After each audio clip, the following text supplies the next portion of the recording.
हाँ जी दोस्तों, क्या हाल है, क्या हाल है, क्या हाल है। I hope you are all doing really really well. दोस्तों, welcome to the second class of your exam oriented batch. And आज हम क्या करने वाले हैं सर, सबसे पहले हमने पिछले क्लास में जो पढ़ा था उसको हम लोग रिवाइज करेंगे और उसके बाद हम आगे बढ़ेंगे। आगे बढ़ने के पहले एक बार मेरे को फटाफट ये कंफर्म कर दो कि क्या ऑडियो वीडियो क्लियर है, क्या आपको मैं दिख रहा हूं और आपको क्या मेरी आवाज एकदम सही से आ रही है। ये फटाफट कंफर्म कर दीजिए प्लीज, फटाफट। और कौन कौन आ रखा है चैट पे, हाय हाय हाय हाय मारो। और जो मॉनिटर्स है प्लीज टेलीग्राम में बता देना कि आज जो लेक्चर है वो सिर्फ ऐप पे हो रहा है, यूट्यूब पे नहीं हो रहा है अभी फिलहाल। तो आप ये प्लीज फटाफट अपने टेलीग्राम पे मॉनिटर्स जो है प्लीज बता दीजिए। ऑल राइट, ऑल क्लियर और परफेक्ट सर, शुरू करते हैं। ठीक है, वेरी गुड। मेरी बात सुनिए दोस्तों। सर आज हम लोग क्या करने वाले, सबसे पहले कल की क्लास का रिवीजन कर लेते हैं। कल की क्लास में अपन लोगों ने क्या क्या पढ़ा था। सबसे पहले मैंने आपको बताया था लॉ को अब आप अपना वीकनेस बोलना छोड़ देंगे, लॉ अब आपकी स्ट्रेंथ बनने वाली है। इसका मैं आपसे वादा करता हूं कि आप लोगों को लॉ से अब बहुत ज्यादा प्यार होने वाला है। दूसरी चीज सर, ये जो एग्जाम ओरिएंटेड बैच है उसके बारे में थोड़ा सा मैंने आपको बातें बताई थी। क्लास के लिए मैंने आपको बोला था आप लोगों ने एक स्क्रिबल नोट्स लेकर के आना है, जिसमें आप मेरे साथ साथ जो चीजें मैं लिख रहा हूं आप उसको अच्छे हैंडराइटिंग में, जितना आपसे हो सके उतने अच्छे हैंडराइटिंग में आप उसको स्क्रिबल करोगे मेरे साथ साथ। और साथ में आपको क्वेश्चन बैंक और समरी नोट जो है वो मैं मेरी तरफ से भिजवा दूंगा। अब दोस्तों उसके बाद मैं आगे बढ़ता हूं और मैंने शुरू किया था आपका corporate law and other law. Corporate law जो होता है वो अलग है, अदर लॉ अलग है। कॉर्पोरेट लॉ में दो आता है, एक होता है कंपनीज एक्ट और दूसरा होता है आपका एलएलपी एक्ट। एक होता है कंपनीज एक्ट, दूसरा होता है एलएलपी एक्ट। अदर लॉ में आप अगर देखेंगे तो तीन ही लॉ बचे हैं आपके, एक तो फॉरेन एक्सचेंज मैनेजमेंट एक्ट, दूसरा एक तो जनरल क्लॉज एक्ट, फेमा और इंटरप्रिटेशन ऑफ स्टैट्यूट्स। ये तीन ही बचे हैं। पहले के जमाने में आपका इंडियन कॉन्ट्रैक्ट एक्ट और नेगोशिएबल इंस्ट्रूमेंट एक्ट होता था, वो उन्होंने पूरा का पूरा पोर्शन उठा करके फाउंडेशन में डाल दिया है, वैसा का वैसा। अब सर आगे बढ़ते हैं। देखो कंपनीज एक्ट के बारे में हमने शुरू किया था और सबसे पहले मैंने आपको समझाया था कि लॉ और एक्ट में फर्क क्या होता है। लॉ जो होता है वो एक बहुत ब्रॉडर वर्ड होता है और एक्ट जो होता है वो उसका एक पार्ट होता है। तो अगर आप देख लो, act, rules, regulations, circulars, case laws, notifications, ये सारी चीजें मिला करके क्या बनता है, लॉ बनता है। So law is a very broader term versus act is a very narrow term. उसके बाद दोस्तों हमने शुरू किया, मैंने आपको बताया था कि लॉ बनता कैसे है। अगर कोई भी एक्ट को पिक्चर में लाना है, मान लो आपने डिसाइड किया कि कंपनीज एक्ट जो है वो पिक्चर में आना चाहिए, तो कैसे आएगा वो। तो सेंट्रल गवर्नमेंट के ना बहुत सारे डिपार्टमेंट होते हैं, वो कंसर्न डिपार्टमेंट को कॉल करके बोलेंगे कि राजा आप ना कंपनीज एक्ट बना दो। तो वो कंसर्न डिपार्टमेंट कौन हो गया हमारे केस में, ministry of corporate affairs. Ministry of corporate affairs जो है वो एक कमिटी बैठाएंगे और वो कमिटी बैठा करके वो क्या बनवाएंगे, बिल, ड्राफ्ट। जो आपका ड्राफ्ट प्रोविजंस बनेगा उसको हम कहते हैं बिल। अब बिल को बना करके कोई फायदा नहीं है जब तक आप उसकी लीगल सैंक्टिटी ना डिसाइड करो। बिल की कोई लीगल सैंक्टिटी नहीं होती। अब आप उसको क्या कराओगे, पार्लियामेंट में अप्रूव। पार्लियामेंट मतलब क्या हो गया सर, लोकसभा और राज्यसभा। लोकसभा और राज्यसभा के अप्रूवल के बाद पहले आप लोकसभा का करवा सकते हो, बाद में राज्यसभा, बाद पहले राज्यसभा बाद में लोकसभा, जैसी आपकी इच्छा वैसा करवाने के बाद आप इसको लेके जाओगे प्रेसिडेंट के एसेंट के लिए। और एक बार जब प्रेसिडेंट ने हाँ कह दिया तो वो एक्ट बन जाता है। पर सर एक्ट बन गया पर कमेंट्स नहीं हुआ है अभी तक, कमेंट्स नहीं हुआ है, शुरू नहीं हुआ है अभी तक। शुरू कब होगा, जब आप इस एक्ट को ऑफिशियल गैजेट में पब्लिश करोगे। कहां, ए जी ओ जी लो जी सुनो जी, कहां पब्लिश करोगे सर, आप इसको ऑफिशियल गैजेट में पब्लिश करोगे। ठीक है चलो। सर ऐसा हो सकता है कि थोड़ा सा ऑडियो वीडियो सिंक में प्रॉब्लम आए, तो अगर ऐसा सिंक में प्रॉब्लम आएगा तो थोड़ा सा सह लेना। इसको सहने का तरीका बताता हूं, आप मेरे को देखने की जगह मेरी आवाज सुन के नीचे बुक में देख के पढ़ने लग जाना आगे चल के। अभी तो मेरी आंखों में देखा कर जब मैं बात करता हूं, मैं वो लौंडा हूं जो तेरे साथ पढ़ता हूं, ठीक है, अभी के लिए, अभी के लिए। लेकिन जब मैं आगे का कंटेंट पढ़ाना शुरू करूंगा, आप वैसे भी अपने नोट्स की तरफ देख के लिखोगे, तो आपका सिंक इशू जो है वो खत्म हो जाएगा, अगर किसी को आ रहा है तो। ठीक है चलो सर, मेरी बात सुनो। मैंने कहा कि आपको प्रेसिडेंट का एसेंट मिलता है, प्रेसिडेंट के एसेंट के बाद एक्ट बन जाता है, एक्ट को ऑफिशियल गैजेट में आपको पब्लिश करना पड़ता है। जैसे ही आपने पब्लिश कर दिया उस दिन से क्या हो जाता है, आपका एक्ट कमेंस हो जाता है। ये आपके प्रोविजंस है सर। उसके बाद मैंने आपको कंपनीज एक्ट के बारे में बताया कि कंपनीज एक्ट जो है इसमें कितने सेक्शंस होते हैं। इसमें टोटल 29 सेक्शंस हैं, इसमें 29 चैप्टर्स हैं, 470 सेक्शंस हैं। और आप अगर इसमें देखोगे तो 7 शेड्यूल भी है। क्या हमको शेड्यूल पढ़ने हैं सर, बिल्कुल भी नहीं पढ़ने हैं। फिर मैंने आपको बताया प्रियम्बल। प्रियम्बल क्या होता है, preamble is basically an introduction to the act. उसमें क्या लिखा रहता है कि भैया कंपनीज एक्ट के प्रियम्बल में लिखा है an act to consolidate, an act to consolidate and amend laws relating to the companies.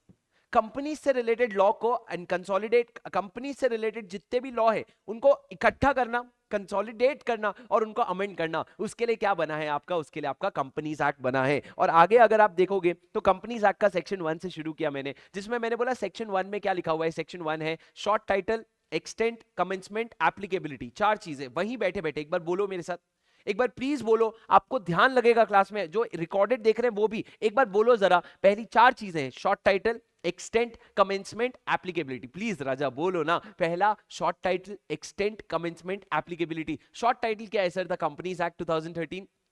Extend क्या है? It extends to the whole of India. Whole of India भाई, होल डब्ल्यू है उसमें, ठीक है। तीसरा कमेंसमेंट, कब से शुरू होगा सर? जब से हम ऑफिशियल गैजेट में इसको पब्लिश करेंगे तब से ये कमेंस हो जाएगा। और नेक्स्ट उसके बाद एप्लीकेबल। सर ये किसको किसको एप्लीकेबल है? ध्यान रखना कि आपकी जो कंपनीज एक्ट में, सुनना मेरी बात ध्यान से, आपके जो कंपनीज एक्ट में या प्रीवियस लॉ में जितने भी कंपनीज इनकॉर्पोरेट हुए उनके लिए तो एप्लीकेबल है। All the companies which are incorporated under this act और under any other previous company law, उनके लिए तो एप्लीकेबल है। और दूसरा ये एप्लीकेबल है फॉर ऑल द चार स्पेशल काइंड्स ऑफ कंपनीज है। ये आपको याद करने पड़ेंगे, चार स्पेशल काइंड ऑफ कंपनीज। मेरे साथ अब भी करो। पहला banking, insurance, electricity and other special act वाले कंपनीज। क्या क्या? Banking, insurance, electricity and other special act वाले कंपनी। ये चार कंपनीज को भी कंपनीज एक्ट अप्लाई होगा। और किसको अप्लाई होगा सर? बॉडी कॉर्पोरेट को अप्लाई कर दे? नहीं, सिर्फ उन बॉडी कॉर्पोरेट को अप्लाई होगा जिसको सेंट्रल गवर्नमेंट ने नोटिफाई किया है। सर जैसे कि आप चाहो तो यहां पे एग्जांपल लिख लो, NHAI, NHAI national highway authority of India, इसको सेंट्रल गवर्नमेंट ने जिसका नाम स्पेसिफाई किया है वो है NHAI। Sir NHAI national highway authority of India, जो आजकल आप देखते हो कि सरकार बोलती है हमने यमुना एक्सप्रेसवे बनाया है, हमने ये बनाया है, वो बनाया है, इतने सारे हाईवे बनाए हैं, ये कौन बनाता है? ये बनाता है national highway authority of India. अब सर ये जो national highway authority of India है, क्या ये एक कंपनी है? नहीं भैया, it is not a company, it is not a limited और प्राइवेट लिमिटेड कंपनी। तो क्या है ये एक बॉडी है, ये एक बॉडी है। लेकिन हमने बोला इसको भी कंपनीज एक्ट अप्लाई कर दो। हमने यानी किसने? सेंट्रल गवर्नमेंट ने बोला NHAI भी वो सारे कंप्लायंसेस करेगा जो कंपनी करती है, तो उसको भी ये प्रोविजन एप्लीकेबल हो जाएंगे। तो ये मतलब होता है सर एप्लीकेबिलिटी का। बोलो तुमको समझ आया क्या? Did you understand? हाँ जी, चलो। उसके बाद सर हमने सेक्शन 2 शुरू किया। सेक्शन 2 में मैंने आपको समझाया डेफिनेशंस होता है। फिर मैंने आपको बताया राजा कि section, subsection, clause, sub clause किस तरीके से सीक्वेंस में लिखा जाता है। पर ये हमेशा गोल्डन रूल नहीं होता कि अगर सेक्शन के बाद एक नंबर आया तो वो सबसेक्शन ही होगा। इसका एक सबसे बड़ा एक्सेप्शन था सेक्शन नंबर 2। सेक्शन नंबर 2 के अंदर जो पॉइंट्स हैं उसको आप सबसेक्शन नहीं, उसको आप क्लॉज कहते हो। क्यों? क्योंकि वहां पे एक लाइन लिखा हुआ है, in this act subject to as may be otherwise provided. हमने एक कॉमन लाइन डाला और उसके बाद बहुत सारे पॉइंट्स डाले, तो उस केस में क्या होता है, अगर आपने एक कॉमन लाइन डाला और फिर बहुत सारे पॉइंट्स डालते हो तो उसको हम क्लॉजेस कहते हैं। तो अगर किसी ने 2 और ब्रैकेट में क्या लिखा, अगर किसी ने 2 और ब्रैकेट में 20 लिखा तो उसको हम 2 सेक्शन 20 नहीं कहेंगे, 2 क्लॉज 20 कहेंगे। अब सर उसके बाद हमने डेफिनेशन शुरू किया। पहले हमने कंपनीज का डेफिनेशन समझा, पर मैंने आपको उसके भी पहले बताया डेफिनेशन 2 तरह के होते हैं। एक होता है आपका एग्जॉस्टिव, एक होता है इंक्लूसिव। एक होता है एग्जॉस्टिव, एक होता है इंक्लूसिव। एक होता है एग्जॉस्टिव, एक होता है इंक्लूसिव। एग्जॉस्टिव मतलब क्या? मतलब जितना लिखा है बस इतना ही, इसके अलावा और कोई नहीं आएगा। इंक्लूसिव मतलब क्या? इंक्लूसिव मतलब जितना मैंने लिखा है वो तो आएगा ही, इसके अलावा और भी चीजें आ सकती है। कंपनी का डेफिनेशन जो है वो एग्जॉस्टिव है। Company means a company which is incorporated under this act और अंडर एनी प्रीवियस लॉ, बस उसके अलावा और कोई कंपनी नहीं होता। पर अगर आप बॉडी कॉर्पोरेट का डेफिनेशन देखेंगे तो body corporate includes a company incorporated outside India. मतलब बॉडी कॉर्पोरेट में और भी चीजें आती है, लेकिन उसके साथ साथ इंडिया के बाहर जो इनकॉर्पोरेट हुआ है वो भी आता है। कहां पे? आपके बॉडी कॉर्पोरेट के डेफिनेशन में। तो body corporate includes a company incorporated outside India but does not include 2 things. पहला एक कोऑपरेटिव सोसाइटी, और दूसरा, सुनना मेरी बात, पहला कोऑपरेटिव सोसाइटी, दूसरा body corporate notified by CG. मतलब अगर सीजी ने उठ करके बोल दिया कि भैया बॉडी कॉर्पोरेट में वैसे तो टेस्ला आता है, पर मैं नोटिफिकेशन दे रहा हूं कि टेस्ला बॉडी कॉर्पोरेट नहीं है। अगर सीजी ने कह दिया नहीं है तो नहीं है। भाई ने बोला बापू दिखते हैं, मतलब दिखते हैं। ठीक है, समझे sir? Did you understand? Yes sir. ये 2 डेफिनेशन अपन ने पढ़ा। उसके बाद सर हमने प्राइवेट कंपनी और पब्लिक कंपनी का डेफिनेशन पढ़ा। प्राइवेट कंपनी का डेफिनेशन दिया हुआ था 2 क्लॉज 68 में। 2 क्लॉज 68 में डेफिनेशन इस तरीके से दिया हुआ था कि private company means a company which has such paid up share capital as may be prescribed। जैसा हम प्रिस्क्राइब करेंगे। प्रिस्क्राइब कौन करता है सर? सर जब भी आप एक्ट में लिखते हो प्रिस्क्राइब होगा, तो वो प्रिस्क्राइब करता है सेंट्रल गवर्नमेंट। कौन करता है राजा? सेंट्रल गवर्नमेंट प्रिस्क्राइब करता है। पर सेंट्रल गवर्नमेंट ने अभी तक इस सेक्शन में कोई लिमिट प्रिस्क्राइब नहीं करी है। And it by it's article 3 condition लगाता है अपने आर्टिकल में, और तुमको ये चीज याद करनी पड़ेगी। सबसे पहला सर, सबसे पहला रेस्ट्रिक्ट्स ट्रांसफर ऑफ शेयर्स। आप क्या करते हो? आप कहते हो कि शेयर्स जो है आप ट्रांसफर नहीं कर सकते, अगर करना है तो कुछ रेस्ट्रिक्शन है। दूसरा, except in case of OPC limits the number of members to 200। मतलब क्या सर? आपका जो नंबर ऑफ मेंबर्स है ना उसको 200 तक रखता है, 200 के ऊपर जाने नहीं देता है। पर ये जो 200 वाला लिमिट है ना, ये ओपीसी में अप्लाई नहीं होता। क्यों सर? ओपीसी का मतलब होता है 1 पर्सन कंपनी। अरे वो कंपनी में हो ही एक मेंबर सकता है, तुम क्या 200 की लिमिट बता रहे हो उसको? तो तुम उसको 200 की लिमिट अगर बताओगे तो वो प्रॉब्लमैटिक हो जाएगा। इसलिए हमने बोला accept in case of 1 person company the maximum limit of number of person shall be 200। और तीसरा पॉइंट क्या था राजा, बताओ? बड़ा इंपॉर्टेंट तीसरा पॉइंट क्या था, बताओ सर, प्लीज बताओ। तुम भी पार्टिसिपेट करो, मेरा पेपर थोड़ी है भाई, मेरे को थोड़ी लिखना है सिर्फ, तुमको भी तो पढ़ना है। बताओ, प्लीज बताओ, प्लीज बताओ, प्लीज बताओ।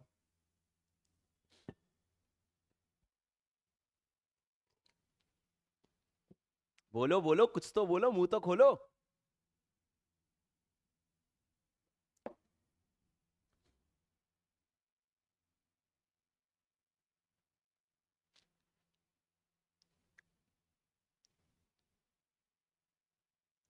करेक्ट। तीसरा क्या है कि आप पब्लिक से इनविटेशन नहीं मंगवा सकते। आप पब्लिक से बिल्कुल भी इनविटेशन नहीं मंगवा सकते। Prohibition on invitation from public for subscription to securities. आप हमारे सिक्योरिटीज को सब्सक्राइब करो, इस तरह का इनविटेशन में नहीं मंगवा सकता आप लोगों से। ये आपका तीसरा रेस्ट्रिक्शन हो जाता है। तो ये 3 पॉइंट हो जाते हैं सर, ये 3 पॉइंट हो जाते हैं जो आपके पब्लिक कंपनी के हैं। लेकिन एक बात याद रखना, एक बात बिल्कुल याद रखना, जब आप 200 मेंबर्स की लिमिट चेक करते हो तो 200 मेंबर्स की लिमिट में you will exclude employees and farmer employees. मतलब कौन सर? अगर कोई भी इंसान जिसको अपने एम्प्लॉयमेंट के दौरान शेयर्स मिले थे, मतलब वो एम्प्लॉय था इसलिए उसको शेयर्स मिले थे, वो मेंबर तो है लेकिन उसको 200 के लिमिट में आप काउंट नहीं करोगे। सिमिलरली श्याम है, श्याम पहले मेंबर था और श्याम पहले एम्प्लॉय भी था। आज वो उसका एम्प्लॉयमेंट खत्म हो गया लेकिन वो हमारे कंपनी का शेयर बेचना ही नहीं चाह रहे। He continues to hold the shares of our company. In such case, अगर वो हमारी कंपनी का शेयर्स होल्ड कर ही रहा है तो in that case what will happen? In that case he will still not be counted. क्यों? क्योंकि उसको शेयर्स एज एन एम्प्लॉय मिला था। आज वो एम्प्लॉय नहीं है, उससे फर्क नहीं पड़ता। इसलिए आप फॉर्मर एम्प्लॉय को भी काउंट नहीं करोगे। फॉर्मर एम्प्लॉय मतलब जो पहले एम्प्लॉय था। फॉर्मर एम्प्लॉय मतलब, फॉर्मर मतलब पहले, जो पहले एम्प्लॉय था उसको काउंट नहीं करोगे। और सर उसके बाद मैंने बोला ज्वाइंट शेयर होल्डर। जैसे कि कहा मैंने, अगर मैं और निधि मिल करके कोई शेयर होल्ड करते हैं तो हम ज्वाइंट शेयर होल्डर कहलाएंगे, और ज्वाइंट शेयर होल्डर कहलाएंगे तो हमको एक काउंट किया जाएगा, 2 जिस्म एक जान। ठीक है, समझे? चलो सर आगे बढ़ते हैं। बस इतना ही पढ़ा था हमने। उसके बाद मैंने प्राइवेट कंपनी का एग्जांपल दिया, फिर मैंने आपको पब्लिक कंपनी समझाया। पब्लिक कंपनी में मैंने आपको एक डीम्ड पब्लिक कंपनी का कॉन्सेप्ट समझाया। पब्लिक कंपनी और deemed public company. Public company क्या होता है? Any company other than private company is called as public company. लेकिन sir a company which is subsidiary of a private public company, a company which is subsidiary of a public company is also considered as a public company. आप अगर किसी public company के subsidiary हो तो भी आपको public company माना जाएगा, even if you continue to be private as per your articles. आप अगर अपना आर्टिकल ऑफ एसोसिएशन निकाल के देखोगे उसमें भले ही आप प्राइवेट कंपनी हो, वो कैसे पता चलेगा सर? तुमने वो 3 क्लॉज डाल रखे हैं कि भैया वो restriction, maximum number of shares और वो प्रोहिबिशन, ये तीनों आपने डाल रखा है।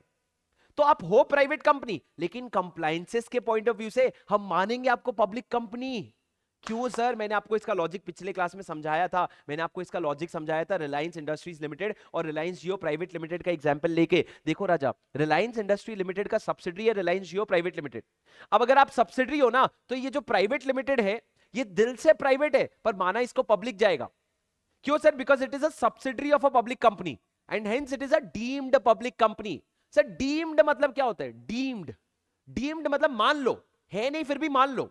डीम्ड मतलब है नहीं फिर भी मान लो। तो सर डीम्ड प्राइवेट कंपनी माना, डीम्ड पब्लिक कंपनी माना जाएगा और इसको पब्लिक कंपनी वाले सारे कंप्लायंसेस करने पड़ेंगे। भले राजा सुनो, भले तुम अपने नाम में प्राइवेट लिमिटेड रखो कोई प्रॉब्लम नहीं है, पर आपको पब्लिक कंपनी वाले कंप्लायंसेस करने पड़ेंगे। समझे क्या मेरी बात? क्या बोलते हो, समझे क्या? बस इतना ही पढ़ा था अपन ने, समझे? आगे बढ़े सर। क्या आपको मेरी आवाज क्लियर आ रही है? फटाफट बताओ तो आगे बढ़ते हैं। चलो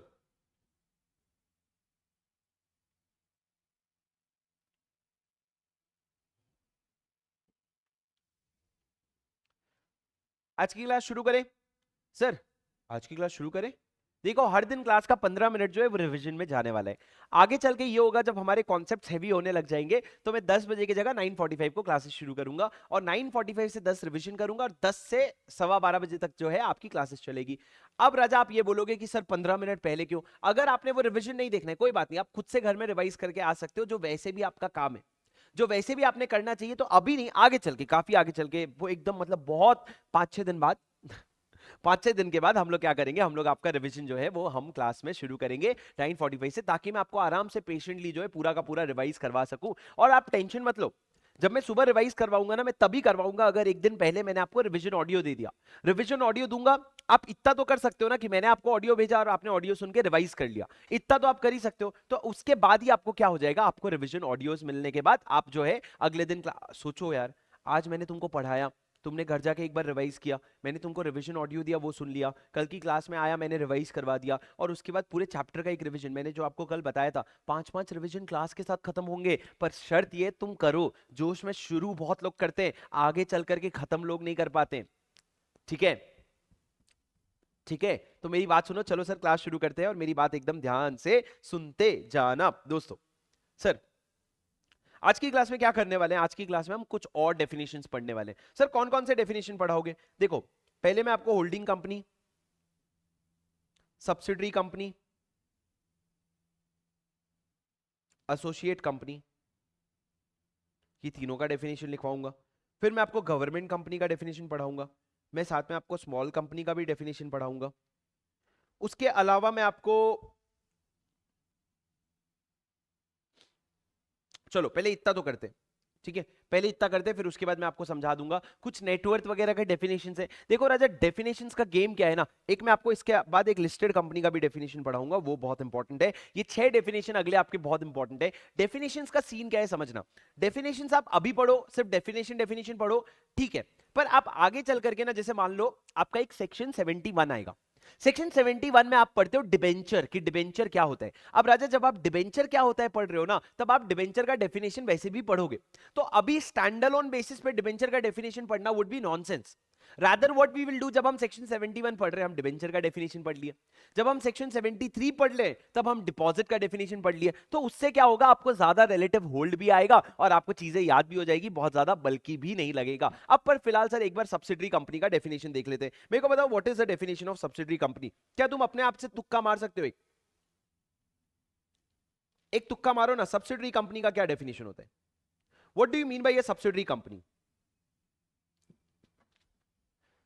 सर सब्सिडरी कंपनी मतलब क्या होता है? बहुत सिंपल है यार, बहुत सिंपल है। अगर मैं बोलूं कि रिलायंस जियो जो है वो रिलायंस इंडस्ट्री की सब्सिडरी है, तो सब्सिडरी बनने का क्या तरीका होता है? सब्सिडरी बनने का सर 2 तरीका होता है, याद रखना। आपको आपके मन में आ रहा होगा सर 51% शेयर होल्डिंग, आपके मन में आ रहा होगा 51% शेयर होल्डिंग, जी नहीं, लॉ में 51% शेयर होल्डिंग नहीं लिखा है, लॉ में लिखा है सब्सिडरी बनने का 2 तरीका है। या तो आप मोर than half of voting power रखते हो, या तो आप मोर than half of voting power रखते हो, या फिर you control the composition of board, controls composition of board. Sir ये दोनों में से कुछ भी है ना, कुछ भी कैसे, कुछ भी मतलब controls composition of board, sir दोनों में से कुछ भी मतलब बीच में आप लगाओगे और, बीच में आप लगाओगे और, मतलब सर या तो रिलायंस जो है वो रिलायंस जियो में आधे से ज्यादा वोटिंग पावर होल्ड करता है, या फिर रिलायंस जो है वो रिलायंस जियो के बोर्ड ऑफ डायरेक्टर को कंपोजिशन कंट्रोल करता है। दोनों में से कुछ भी होना तो हम रिलायंस जियो को रिलायंस की सब्सिडरी मानेंगे।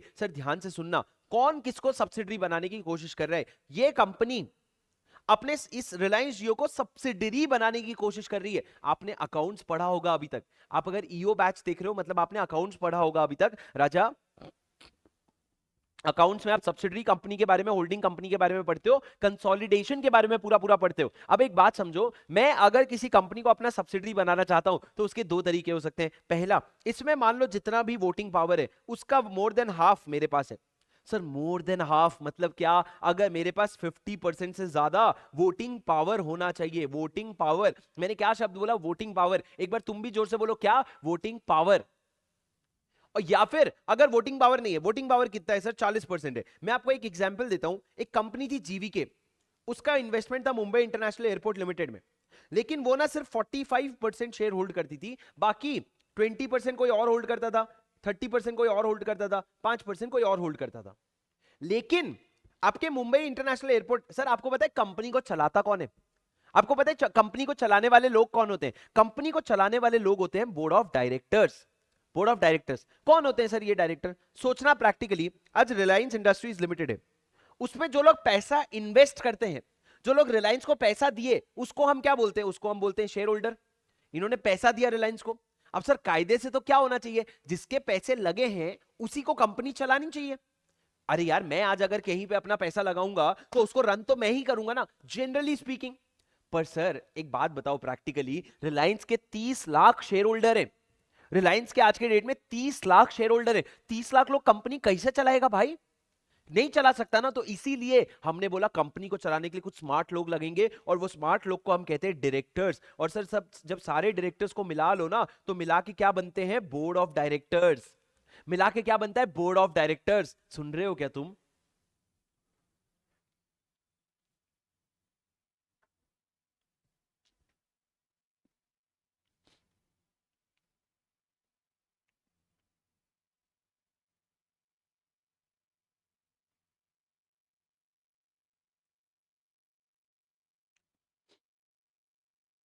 तो डायरेक्टर की जरूरत क्यों है समझे आप? डायरेक्टर इसलिए है कि भैया डायरेक्टर अब क्या करेगा? कंपनी को चलाएगा। तो डायरेक्टर को मिला करके हम क्या बोलते हैं? Board of director. डायरेक्टर को मिला करके क्या बोलते हैं? Board of director. ये मिल करके क्या बनता है? बोर्ड ऑफ डायरेक्टर बनता है। तो इस तरीके से क्या होता है सर, ये आपकी कंपनी चलती है। पैसे लगाने वाले को शेयर होल्डर को कहते हैं, और डायरेक्टर को क्या कहते हैं?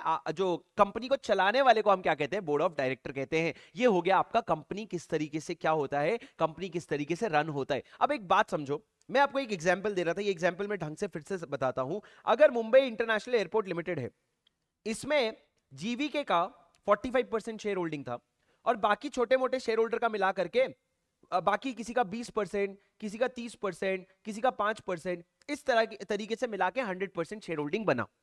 अब एक बात बताओ, सिर्फ शेयर होल्डिंग के दम पे अगर मैं पूछूं, तो क्या जीवीके की सब्सिडरी है मुंबई इंटरनेशनल एयरपोर्ट लिमिटेड? नहीं सर, क्योंकि सब्सिडरी बनने के लिए मोर देन हाफ वोटिंग पावर चाहिए होता है, और मेरे को नहीं लगता मोर देन हाफ जीवीके के पास है। जीवीके के पास मोर देन हाफ नहीं है, तो सब्सिडरी कैसे बनेगा? फिर हमने बोला दूसरी चीज चीज चेक करेंगे कि मुंबई इंटरनेशनल एयरपोर्ट में बोर्ड ऑफ डायरेक्टर होंगे, बोर्ड ऑफ डायरेक्टर में बहुत सारे लोग बैठते होंगे, उनके कॉम्पोजिशन को कौन कंट्रोल करता है? सर कॉम्पोजिशन मतलब उसमें लोगों को ऐड करना, उसमें लोगों को रिमूव करना, ये सब कंट्रोल किसके पास है? तो हमने देखा कि आपका more than half board of director को तो जीवीके संभालता है। मतलब अगर बोर्ड ऑफ डायरेक्टर में 6 डायरेक्टर हैं, तो 6 में से 4 डायरेक्टर की सीट, ये जो 4 सीट है ना, ये 4 सीट को भरने की या हटाने की पावर अगर जीवीके रखता है, अगर जीवीके के पास ये पावर है, तो in that case if that company controls more than half of the composition of the board, तो भाई पैसा चाहे जिसने भी लगाया, पर कंपनी को चला तो जीवीके रहा है ना।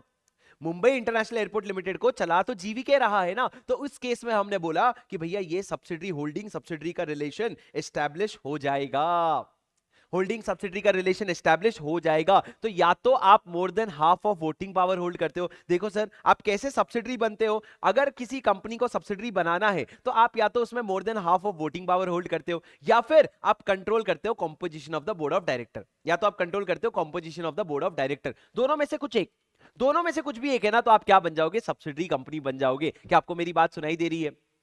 हाँ जी सर। पर एक बात पे ध्यान लाना चाहूंगा मैं आपका, यहां पे लिखा है मोर than half of voting power. क्या आपको दिख रहा है? वोटिंग पावर, ठीक है, ध्यान रखना इस पे, वोटिंग पावर लिखा हुआ है, इस पे ध्यान रखना। पेड अप शेयर कैपिटल ऐसा कुछ नहीं लिखा है, लिखा क्या है? वोटिंग पावर, ठीक है सर। अब देखते हैं कि आपका more than half of voting power और controls the composition of the board, तो आप सब्सिडरी कंपनी बन गए। तो यहां पे रिलायंस बन गई सब्सिडरी, और आपकी रिलायंस जियो बन गई सब्सिडरी, और रिलायंस इंडस्ट्रीज बन गई होल्डिंग कंपनी। आप ये समझे सर? आप ये समझे? ठीक है, ये हो गया सर आपकी सब्सिडरी कंपनी का प्रोविजन का शुरुआत। तो इस तरीके से आप सब्सिडरी कंपनी बनते हो। आप समझ गए controls the composition of the board का क्या मतलब है। Controls the composition of the board मतलब मोर देन हाफ को अपॉइंट करने का पावर रखते हैं। कितने को? मोर than half of board of director को अपॉइंट या रिमूव करने का पावर रखते हैं। तो आ जाओ सर एक बार समरी नोट्स में अपने, आ जाओ सर समरी नोट्स में। सर सब्सिडरी कंपनी का डेफिनेशन जो है वो दिया हुआ है 2 क्लॉज 87। अगर आप देखोगे तो 2 क्लॉज 87, और जैसा मैंने आपको कहा था आपकी जो बुक आएगी उसके बाजू में देखो यहाँ पे लिखा हुआ है 1, मतलब ये सब्सिडरी कंपनी का डेफिनेशन का यूज आपको क्वेश्चन नंबर 1 में आएगा पूरा पूरा, तो इसलिए यहाँ पे बाजू में 1 लिखा हुआ है। अच्छा सुनो, ये मैंने पहली बार खुद से मार्किंग करी है, 350 क्वेश्चन की एक एक करके मैंने मार्किंग करी है। अगर आपको कोई ऐसा और रेफरेंस मिलेगा कि सर ये वाली जो चीज है ना, यहाँ पे आपने क्वेश्चन 1 लिखी है पर इसके साथ साथ क्वेश्चन 3 में भी ये डेफिनेशन का रेफरेंस है, अगर इस तरह की चीजें मान लो आपको खुद से मिलेगी तो आप एक तो अपने नोट्स में कर लेना, दूसरा आपको ना ग्रुप में जो भी टेलीग्राम ग्रुप वगैरह में हो आप, ये मैं लाइव वाले बच्चों को बोल रहा हूँ, रिकॉर्डेड वालों के लिए रेलेवेंट नहीं है, आप जो भी टेलीग्राम ग्रुप में हो ना वहां पे प्लीज इसको अपडेट कर देना कि सर ये वाला नंबर भी आप ऐड कर सकते हो, मैं देख करके उसको ऐड कर दूंगा। ठीक है, ओके।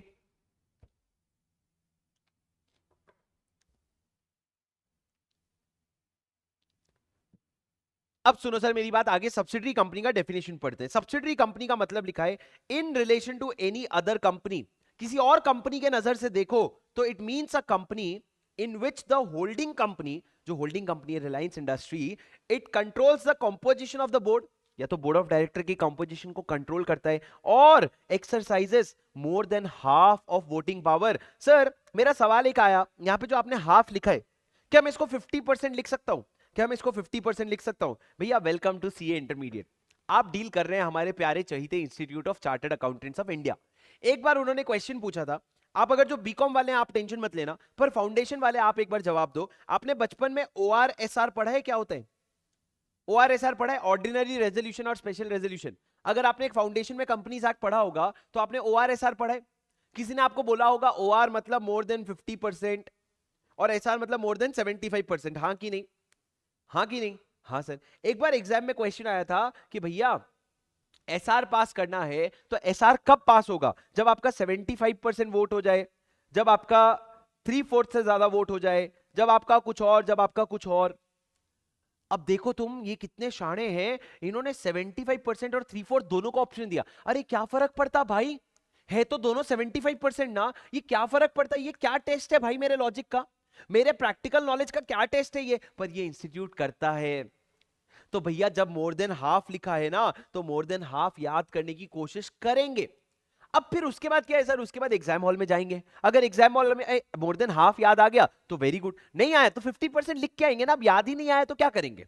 याद ही नहीं आया तो क्या करेंगे? मोर देन 50% लिख के आएंगे। पर जब तक याद नहीं आ जाता तब तक क्या लिख लेते हैं? मोर देन हाफ लिख लेते हैं। क्या तुमको मेरी बात समझ में आया? Yes sir. तो ये क्या हो गया, या तो आपके पास आपका, आप किस तरीके से सब्सिडरी बना रहे हो, या तो आप बोर्ड ऑफ डायरेक्टर के कंट्रोल कॉम्पोजिशन को कंट्रोल करते हो, या फिर आप मोर than half of voting power exercise करते हो, and either on its own और टुगेदर विथ वन और more of its subsidiary company, या तो खुद से या अपने एक या एक से ज्यादा सब्सिडरी कंपनी से होल्ड करते हो। सर इसका मतलब समझाऊंगा, ध्यान से सुनना राजा, प्लीज ध्यान से सुनना मेरी बात एक बार पहले ना। देखो भैया एक एक बार सारी चीजें करेंगे, सब समझाऊंगा, पर तुमको सुनने के लिए ना मेरे साथ साथ पढ़ना पड़ेगा। यहां पे क्या लाइन लिखा है पढ़ो। इधर आप सब्सिडरी कैसे बन रहे हो? सब्सिडरी बन रहे हो या तो बोर्ड ऑफ डायरेक्टर को कंपोजिशन कंट्रोल करके, या आधे से ज्यादा वोटिंग पावर एक्सरसाइज करके। अब यहां पे आगे लिखा है इधर एट इट्स ओन टुगेदर और विथ वन और मोर सब्सिडरी कंपनी, या तो खुद से या एक से ज्यादा सब्सिडरी कंपनी से। इसका मतलब समझना सर, आज अगर मैं बोलूं कि रिलायंस इंडस्ट्रीज है, उसमें उसने रिलायंस जियो में 70% वोटिंग पावर होल्ड किया, क्या क्या होल्डिंग सब्सिडरी का रिलेशन एस्टैब्लिश हुआ? क्या होल्डिंग सब्सिडरी का रिलेशन एस्टैब्लिश हुआ? ठीक है सर, आपका जवाब होगा यस ऑफ कोर्स, क्योंकि सर मोर देन हाफ है तो 70% is more than half, very good. पर सर एक बात समझो, आज रिलायंस इंडस्ट्री है और ये रिलायंस जियो है। रिलायंस इंडस्ट्री रिलायंस जियो में 70% होल्ड, 100% होल्ड करते हैं, मान लो कितना? 100%, पूरा का पूरा होल्ड करता है। सर जब आप 100% होल्ड करो तो क्या होती है? जब आप 100% होल्ड करो तो इसको बोलते हैं होल्ली ओन्ड सब्सिडरी। मतलब रिलायंस जियो क्या हो गई, रिलायंस इंडस्ट्री की होल्ली ओन सब्सिडरी। मतलब होल्ली ओन सब्सिडरी मतलब क्या, पूरा पूरा होल्डिंग है, तो होल्ली ओन सब्सिडरी बन गई। राजा पर मेरी बात सुनना, पर मेरी बात सुनना सर, अगर आगे मैं आपको एक एग्जांपल दूं कि रिलायंस इंडस्ट्री ने इन्वेस्ट किया एक कंपनी में जिसका नाम है टाटा रॉकेट। टाटा रॉकेट में इन्वेस्ट किया कितना परसेंट सर, उसने इन्वेस्ट किया 40%। और उसने थोड़ा सा पैसा ना रिलायंस जियो को भी देने के लिए बोला, और रिलायंस जियो ने इन्वेस्ट किया कितना, 20%। मेरा आपसे एक सवाल है, क्या टाटा रॉकेट, क्या टाटा रॉकेट रिलायंस इंडस्ट्री की सब्सिडरी है? क्या रिलायंस इंडस्ट्री की सब्सिडरी है? सोच के बोलना, क्या टाटा रॉकेट रिलायंस इंडस्ट्री की सब्सिडरी है?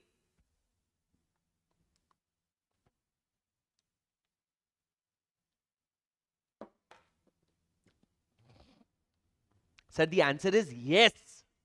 Why yes? बिकॉज बॉस 40% तुम डायरेक्टली तो होल्ड करते हो, पर भाई एक बात तो समझ, रिलायंस इंडस्ट्री इनडायरेक्टली भी तो होल्ड करता है ना। कैसे भैया, रिलायंस जियो को चलाने वाला कौन है, रिलायंस इंडस्ट्री।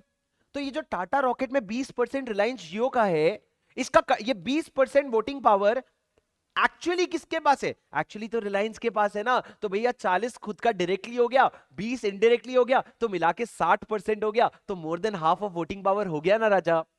तो इसीलिए या तो तुम खुद से या अपने सब्सिडरी के थ्रू मिला के अगर आधे से ज्यादा वोटिंग पावर होल्ड करते हो तो तुम सब्सिडरी कंपनी बन जाओगे। वही लिखा हुआ है, पढ़ो अभी। Where it exercises control of more than half of the total voting power either on its own or together with one or more of its subsidiary company, it will be considered as what, a subsidiary company। पर आगे एक line लिखा हुआ है sir, सुनना।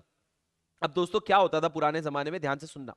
आज अगर दाऊद इब्राहिम है, दाऊद इब्राहिम कौन है सर, बहुत बड़ा वो जो क्रिमिनल टाइप है, बेटिंग वेटिंग करता है, क्रिकेट वगैरह मैनिपुलेशन करता है, दाऊद इब्राहिम। तुमने उसके बारे में वो एक सीरीज आई थी विवेक ओबरॉय की, उसमें देखा होगा तुमने, पता नहीं क्या सीरीज थी, विवेक ओबरॉय था, रिचा चड्डा थी, वो सीरीज थी।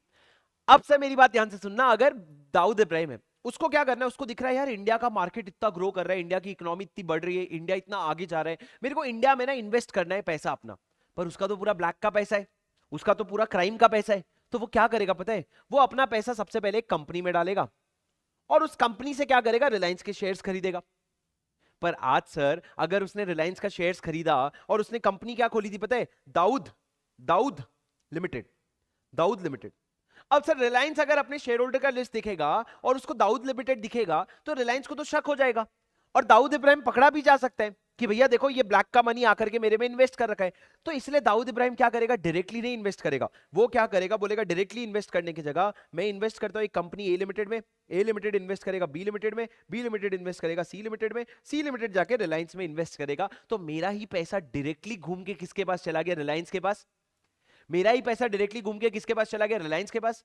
लेकिन सर इससे प्रॉब्लम ये होती थी कि जब कोई भी अथॉरिटी, कोई भी जब सरकार का ऑफिशियल, मान लो इनकम टैक्स वाले हो गए, मान लो मिनिस्ट्री ऑफ कॉर्पोरेट अफेयर्स वाले हो गए, जब वो रिलायंस पे रेड मारते थे तो वो रिलायंस पे रेड मारने के बाद वो ज्यादा से ज्यादा सी लिमिटेड पे रेड मारते, और भी बहुत ज्यादा हो गया तो बी लिमिटेड पे रेड मारते, लेकिन उसके पीछे नहीं जा पाते।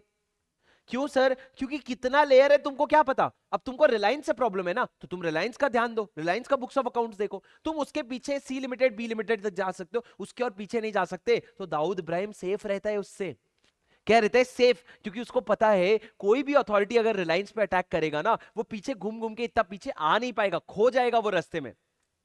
तो सर हम समझ गए कि इस तरीके से ना मल्टीपल लेयर्स ऑफ सब्सिडरीज, क्या बोला मैंने, मल्टीपल लेयर्स ऑफ सब्सिडरीज बना करके ना इनडायरेक्ट इन्वेस्टमेंट हो रहा है। तो हमने बोला एक प्रोविजन बनाएंगे, हमने एक प्रोविजन बनाया और हमने बोला कि भैया maximum maximum 2 layers of subsidiary हो सकते हैं। सर 2 लेयर्स ऑफ सब्सिडरी मतलब क्या, अगर ए लिमिटेड है, ए लिमिटेड ने अगर बी लिमिटेड को अपनी सब्सिडरी बनाई तो ये लेयर 1 हो गया, और उसके बाद बी लिमिटेड ने अगर सी लिमिटेड को अपनी सब्सिडरी बनाई तो ये लेयर 2 हो गया। अब इसके नीचे और इन्वेस्टमेंट नहीं जा सकता, इसके नीचे तुम इनडायरेक्ट इन्वेस्टमेंट नहीं कर सकते, तुम किसी को अपनी सब्सिडरी नहीं बना सकते। ये 2 लेयर सब्सिडरी हो गया यहां पे बस।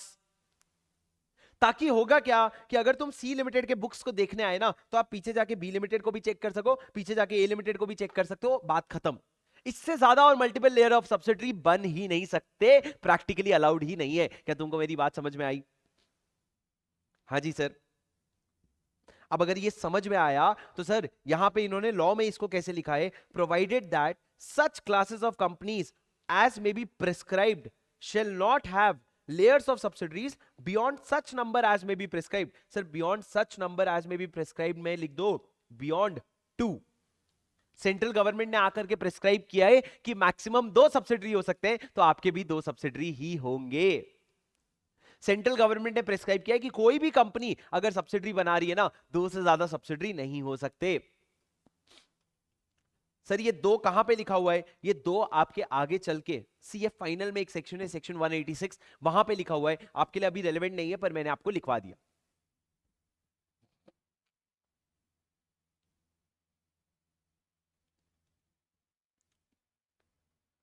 ठीक है, स्पैम मत करो साक्षी, सिंक करो, डोंट स्पैम, ओनली सिंक. ठीक है, सुनो सर आगे बढ़ते ध्यान से देखो. सर पहला वाला लाइन पढ़ो एक्सप्लेनेशन का.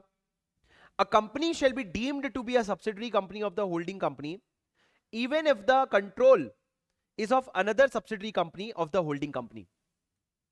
क्या कहा मैंने, a company shall be deemed to be subsidiary company of a holding company even if the control referred to in this clause is of another subsidiary of the holding company. मतलब sir अगर A limited ने invest करके B limited को अपनी subsidiary बनाई, B limited ने invest करके C limited को अपनी सब्सिडरी बनाई, तो भैया उस केस में C लिमिटेड और A लिमिटेड का वैसे आप देखोगे तो डायरेक्टली कोई नाता नहीं है, पर हमने बोला फिर भी इनको होल्डिंग सब्सिडरी बोलेंगे.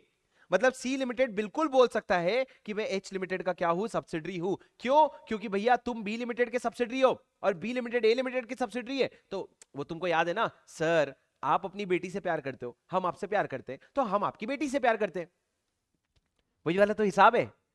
सी लिमिटेड बी की सब्सिडरी है, बी ए की सब्सिडरी है, तो सी ए की सब्सिडरी है. सीधी बात है. सर पोता भी तो बेटा होता है ना. क्या कहा मैंने, पोता भी तो बेटा ही होता है ना. वही तो बात कर रहे, कितना सा तो बात है यार, चिल्लर भर की तो बात है. आगे पढ़ो सर क्या लिखा है.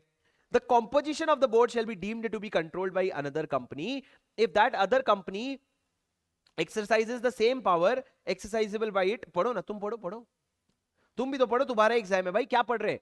सर कंपोजिशन को कंट्रोल करने का मतलब क्या होता है, जो आपने पढ़ा 2 तरीके से सब्सिडरी बनते हो. पहला वोटिंग पावर से, दूसरा कॉम्पोजिशन को कंट्रोल करके. कॉम्पोजिशन को कंट्रोल करने का मतलब होता है आपके पास अपॉइंट और रिमूव करने का पावर है सारे या मेजॉरिटी डायरेक्टर्स को, या तो you have the power to appoint all और मेजॉरिटी ऑफ द डायरेक्टर्स. अगर वो पावर है आपके पास, इसलिए मैंने कहा बोर्ड में अगर 6 लोग हैं तो 6 में से मेजॉरिटी यानी कि 4 डायरेक्टर तो कम से कम आप अपॉइंट या रिमूव करते हो, तब जाके कंट्रोल्स द कॉम्पोजिशन माना जाएगा. ठीक है, बाकी ये 2 पॉइंट आप छोड़ सकते हो.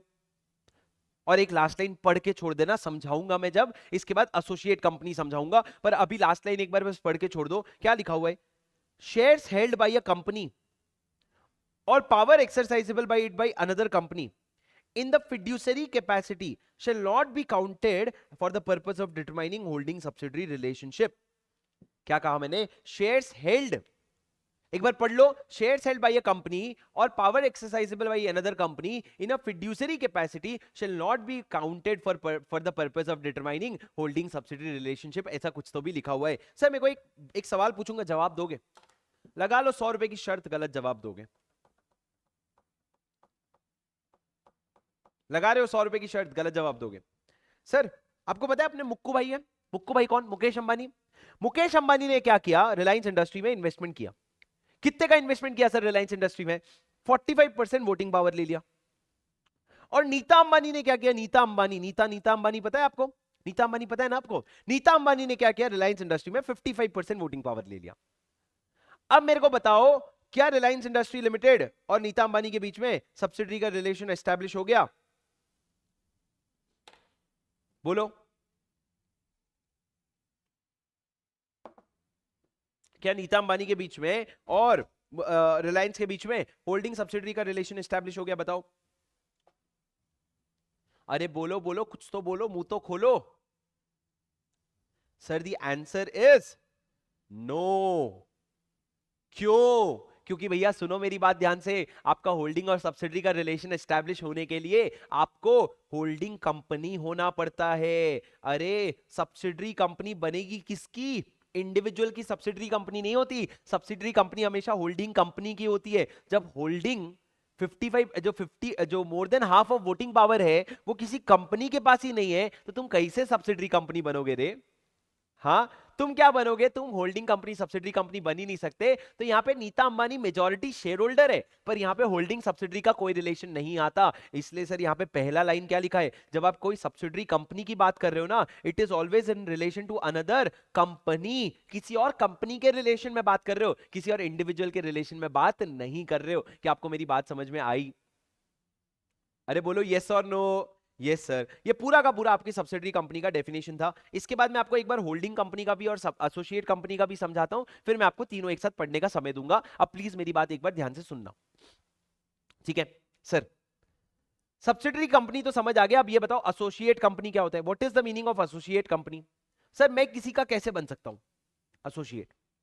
तो भैया एसोसिएट कंपनी का मतलब क्या होता है? अगर एक कंपनी है एच लिमिटेड, ए लिमिटेड, नहीं एक्स लिमिटेड, अगर उसने किसी कंपनी में, मान लो ए लिमिटेड में, उसने क्या कर रखा है, मेरी बात ध्यान से सुनना, अगर उसका सिग्निफिकेंट इन्फ्लुएंस है, क्या है?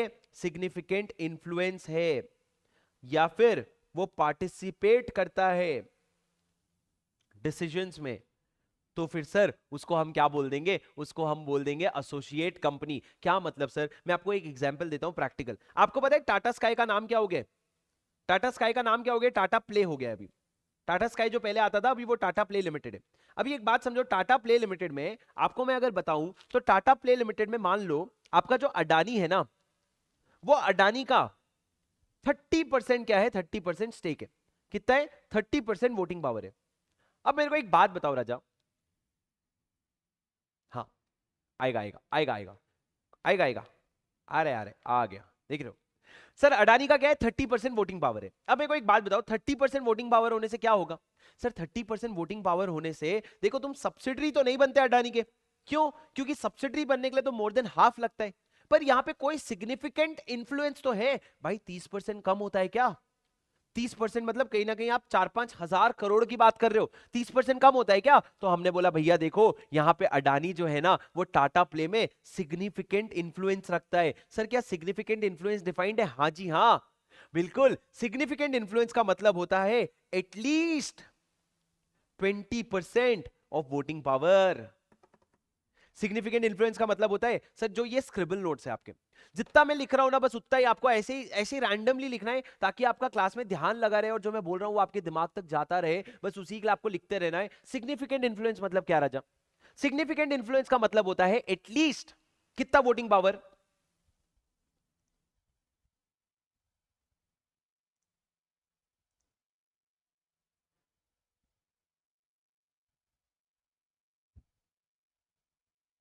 हाँ सर, सिग्निफिकेंट इन्फ्लुएंस का मतलब होता है एटलीस्ट कितना वोटिंग पावर? एटलीस्ट आपका 20% ऑफ द वोटिंग पावर। अगर इतना 20% वोटिंग पावर अगर कम से कम रहेगा, तो आप क्या बन जाओगे? एसोसिएट कंपनी बन जाओगे। तो सर यहां पे या तो आप एसोसिएट कंपनी बन गए, या फिर सर आपके पास पार्टिसिपेट करते हो आप डिसीजन मेकिंग में। मतलब क्या सर? अडानी और टाटा प्ले के बीच में एक अग्रीमेंट हुआ है। उस अग्रीमेंट में यह लिखा हुआ है कि हम कोई भी मेजर डिसीजन लेंगे ना, तो उसमें हमको अडानी का भी अप्रूवल लगेगा। फिर बाद में मान लो अडानी, मान लो 30% नहीं 15% वोटिंग पावर होल्ड करता है, ज्यादा नहीं, सिर्फ 15%। लेकिन अग्रीमेंट यह हुआ है कि जब तक अडानी का अप्रूवल नहीं मिलेगा तब तक डिसीजन नहीं होगा। अगर इस तरह का अग्रीमेंट हुआ है ना, तो उस केस में राजा, उस केस में ये जो प्रोविजन है, उस केस में ये जो प्रोविजन है वो ट्रिगर हो जाएगा, और आप एक्स लिमिटेड जो है वो सब्सिडरी एसोसिएट बना लेगी। किसको? ए लिमिटेड को। सर कौन एसोसिएट? ये एसोसिएट। और इसको क्या कहेंगे सर? होल्डिंग कंपनी नहीं कहेंगे, क्योंकि जब आप किसी को होल्डिंग कहते हो तो नीचे वाला सब्सिडरी होता है। यहां पे ये एसोसिएट है ना, तो आप बस ये बोलोगे कि एक्स लिमिटेड एक कंपनी है जिसका ए लिमिटेड एसोसिएट है। एक्स लिमिटेड एक कंपनी है जिसका ए लिमिटेड एसोसिएट है। तो मैं अगर दोस्तों इधर देखो स्क्रीन पे एक चार्ट बना रहा हूं, एक टाइमलाइन बना रहा हूं मैं। अगर मैं बात करूं वोटिंग पावर की, तो अगर आपके पास 0% से लेकर के 20% तक है, तो कोई बड़ी बात नहीं है। There is no relation as such, it is just normal investment. लेकिन अगर 20% से लेकर के 50% तक है, तो आपका रिलेशन बन जाता है एसोसिएट कंपनी का। 50% से 100% तक है, तो आपका रिलेशन बन जाता है सब्सिडरी कंपनी का। और अगर पूरा 100% है तो आपका रिलेशन बन जाता है होली ओन्ड सब्सिडरी का, होली ओन्ड सब्सिडरी कंपनी का, जिसको हम ब्रैकेट में बोलते हैं WOS, होली ओन्ड सब्सिडरी। ये आप रिलेशन है, सिंपल सी बात है। और जब हम ये बोल रहे हैं ये पूरा टेबल वोटिंग पावर का परसेंटेज है।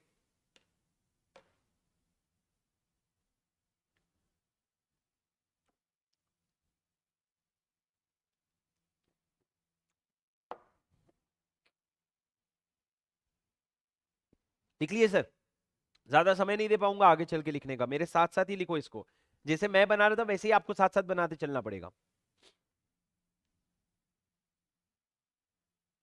भैया मेरे पास ना पेन ना ऐसे डबल टैप करने पे स्विच हो जाता है, पर तुम सोच समझ के अपना पेन स्विच करना, ठीक है?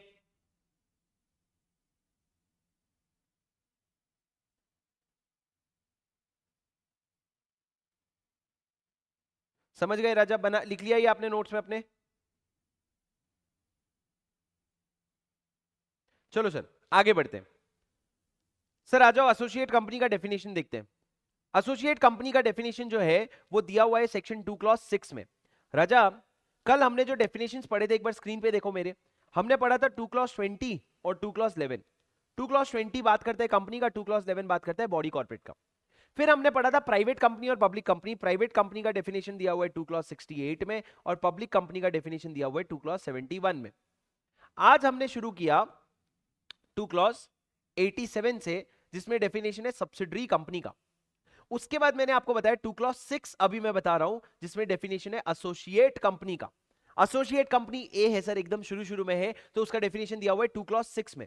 और अगर आप 2 क्लॉज 6 में आकर के देखोगे तो एसोसिएट कंपनी का डेफिनेशन है, जहां पे क्या लिखा हुआ है sir, in relation to any other company. आप एसोसिएट भी किसी और कंपनी के ही बनते हो, किसी किसी आप इंडिविजुअल के एसोसिएट नहीं बनते, एसोसिएट भी आप कंपनी की ही बनते हो।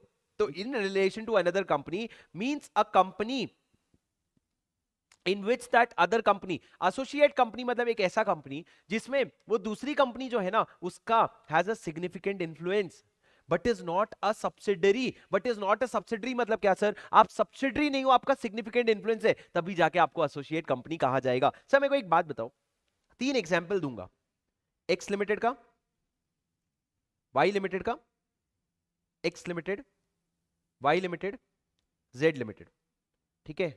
इसका इन्वेस्टमेंट है ए लिमिटेड में, इसका इन्वेस्टमेंट है बी लिमिटेड में, इसका इन्वेस्टमेंट है सी लिमिटेड।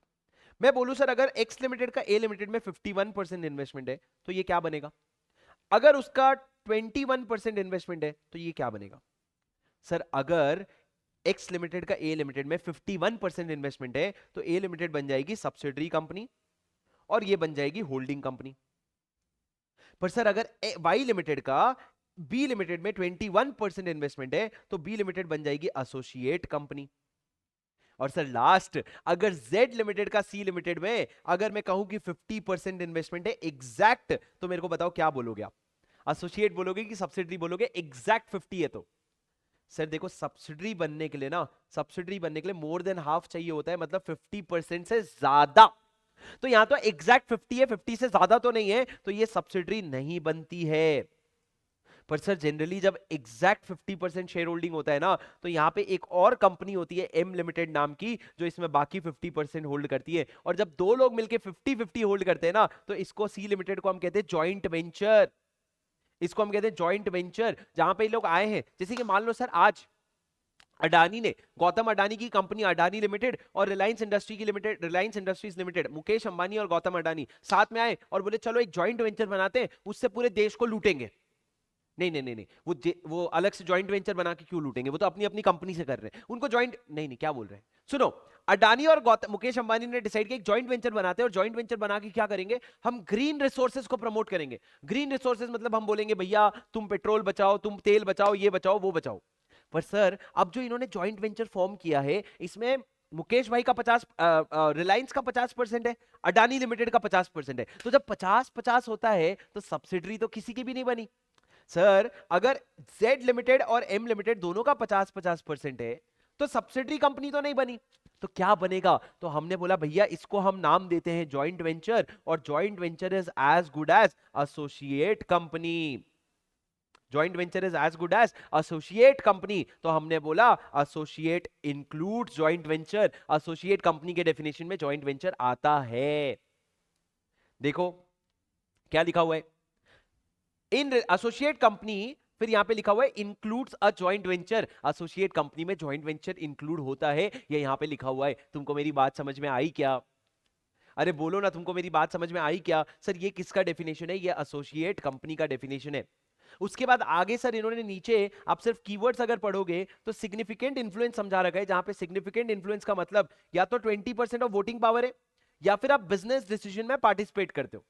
या तो आपके पास 20% वोटिंग पावर है, या फिर आप बिजनेस डिसीजन में पार्टिसिपेट करते हो, तो सिग्निफिकेंट इन्फ्लुएंस होता है। सर जॉइंट वेंचर का मतलब क्या होता है? It is a joint arrangement, जहां पे लोगों का जॉइंट कंट्रोल होता है। अभी अंबानी और अडानी साथ में आए तो उनका जॉइंट कंट्रोल होता है, जॉइंट अरेंजमेंट है, बोले मिलके साथ में काम करेंगे, उसको हम जॉइंट वेंचर कहते हैं।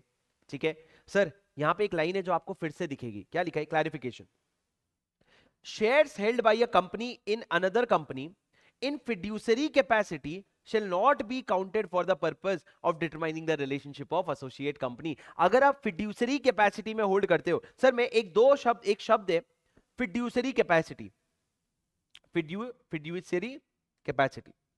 सर ये शब्द ना आपको सब्सिडरी कंपनी के डेफिनेशन में भी मिला, या आपको एसोसिएट कंपनी के डेफिनेशन में भी मिला, दोनों जगह मिला। और दोनों जगह ये लिखा हुआ था कि अगर आप फिड्यूसरी कैपेसिटी में शेयर्स होल्ड करते हो ना, तो उसको सब्सिडरी या एसोसिएट का रिलेशन डिटरमाइन करने के लिए काउंट नहीं करेंगे। क्या है समझाऊंगा, पहले तुम मेरे को बताओ what is the meaning of fiduciary capacity. आपके हिसाब से फिड्यूसरी कैपेसिटी का क्या मतलब होता है?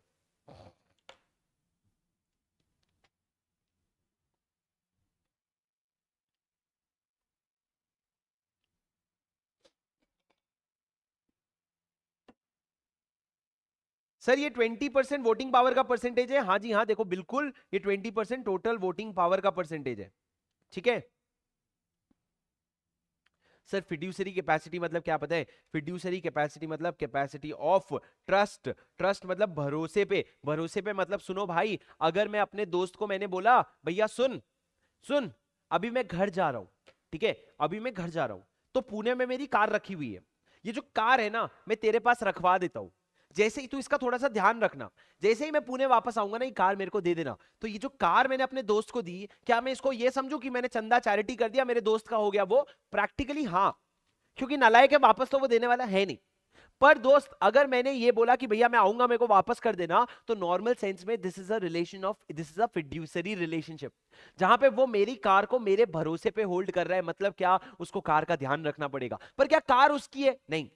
सर क्या वो कार का ओनर है? नहीं। क्या वो कार का टेम्पररी ओनर बन जाता है? नहीं, वो सिर्फ मेरे भरोसे पे उस कार को होल्ड कर रहा है, और जब मैं वापस आऊंगा तो वो कार मेरे को दे देगा। अरे हाँ कि नहीं सर? हाँ कि नहीं सर? हाँ सर। अब कई बार क्या होता है राजा, आपको पता होगा ट्रस्ट बनते हैं। क्या बनते हैं? ट्रस्ट। जैसे कि आपके एलएलपी होता है, फर्म होता है, वैसे ही एक और ऑर्गेनाइजेशन होता है ट्रस्ट। ट्रस्ट का कॉन्सेप्ट सर इंडिया में है प्रिविलेंट, आप बहुत ज्यादा उसको डायरेक्ट टैक्स में पढ़ते हो, पर ट्रस्ट का कॉन्सेप्ट जो है ना वो बहुत डिटेल्ड कॉन्सेप्ट है, उसको अपन कभी बाद में करेंगे, हमारे लॉ के लिए रेलेवेंट नहीं है। पर ट्रस्ट बनते हैं। जब ट्रस्ट के केस में क्या होता है, चलो मैं आपको सिंपल एग्जांपल से समझाता हूं। सर आज फॉर एग्जांपल मान लो ईशा अंबानी है। ईशा अंबानी क्या करती है? रिलायंस जियो के शेयर होल्ड करती है। किसके? रिलायंस जियो के शेयर होल्ड करती है। ईशा अंबानी ने ना अपना विल बनाया। विल बनाया क्या? विल, विल मतलब क्या? अपनी वसीयत, कि मेरे को अगर कुछ मेरे साथ बुरा भला हो गया तो मेरे जितनी भी सारी शेयर होल्डिंग है ना, जितनी भी सारी शेयर होल्डिंग है, किसके पास जाएगा पता है? उसने ना तो अपने पति के नाम करी, ना तो अपने बच्चों के नाम करी, उसने बोला ये मेरी सारी शेयर होल्डिंग चले जाएगी रिलायंस इंडस्ट्रीज लिमिटेड के नाम पे। किसके नाम पे? रिलायंस इंडस्ट्रीज लिमिटेड के नाम पे। मेरी डेथ हो गई, मेरे से कुछ हो गया, तो फिर वो चले जाएगी शेयर रिलायंस के पास। अब सर जब ईशा अंबानी, सुनना मेरी बात, ईशा अंबानी क्या हुई? ईशा अंबानी अचानक से क्या हो गई, वो है ना आनंद आकाश अंबानी, उससे बात करते करते ईशा अंबानी हो गई पागल। पागल मतलब उसका दिमाग खराब हो गया, वो अनसाउंड माइंड की हो गई। अब sir unsound mind generally share hold कर सकता है क्या? सर अनसाउंड माइंड जो होता है इंसान, वो जनरली शेयर होल्डर नहीं हो सकता। तो उसके शेयर्स क्या कर दिए गए? ट्रांसफर। किसको? उसके शेयर्स रिलायंस के को कर दिए गए, रिलायंस के हवाले कर दिए गए। क्यों? क्योंकि उसने अपने विल में लिखा था। अभी सर वो अगर अनसाउंड माइंड से वापस साउंड माइंड की हो जाएगी, उसका दिमाग वापस चलने लग जाएगा, तो वो शेयर्स वापस आ जाएंगे। लेकिन तब तक ले हमने क्या कर दिया, वो शेयर्स रिलायंस के फेवर में कर दिया। अब सर शेयर होल्डर कौन हो गया, रिलायंस, रिलायंस जियो का शेयर होल्डर हो गया। सर रिलायंस ना पहले से 40% शेयर होल्ड करता था रिलायंस जियो का। रिलायंस इंडस्ट्रीज पहले से 40% होल्ड करता था, और अब ईशा अंबानी के पास ना 20% शेयर होल्डिंग और थी। तो वो 20% शेयर होल्डिंग जो ईशा अंबानी की थी, जो अभी भी ईशा अंबानी की है, वो एक बार के लिए किसके नाम पे हो गया, रिलायंस के नाम पे। तो टोटल रिलायंस अभी कितना शेयर होल्डिंग करता है सर, 60% कंट्रोल करता है। अब मेरे को एक बात बताओ, ये सारा इवेंट होने के बाद क्या रिलायंस जियो रिलायंस इंडस्ट्री की सब्सिडरी कहलाएगी कि वो उसकी एसोसिएट कहलाएगी? सर इवेंट होने के बाद 20% जो शेयर्स आ गए हैं, जो मैं दूसरे तरीके से बोलूं तो these 20% shares are held in fiduciary capacity. मतलब ये एक्चुअल में रिलायंस इंडस्ट्रीज के शेयर्स है ही नहीं, ये है तो ईशा अंबानी के शेयर्स जो एक बार के लिए रिलायंस को मिला है। तो इस केस में मेरे को बताओ, this 20% are held in fiduciary capacity. अब मेरे को बताओ, रिलायंस इंडस्ट्री और रिलायंस जियो के बीच में होल्डिंग सब्सिडरी वाला रिश्ता है कि एसोसिएट वाला रिश्ता है?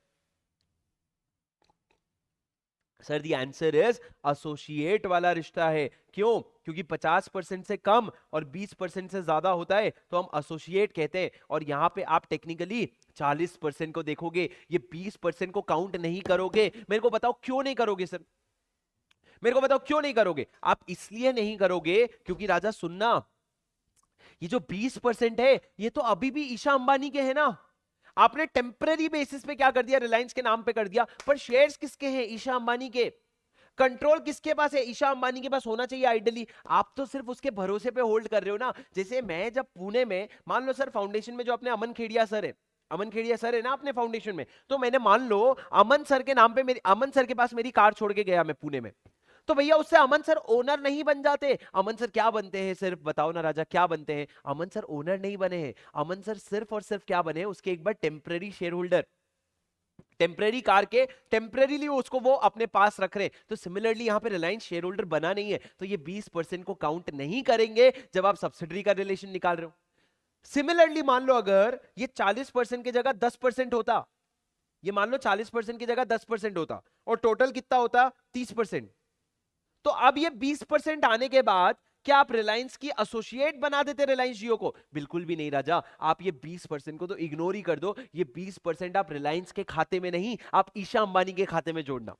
किसके खाते में? ईशा अंबानी के। सर ये ट्रस्ट का जो कॉन्सेप्ट है ना, ये वो रियल कॉन्सेप्ट नहीं है।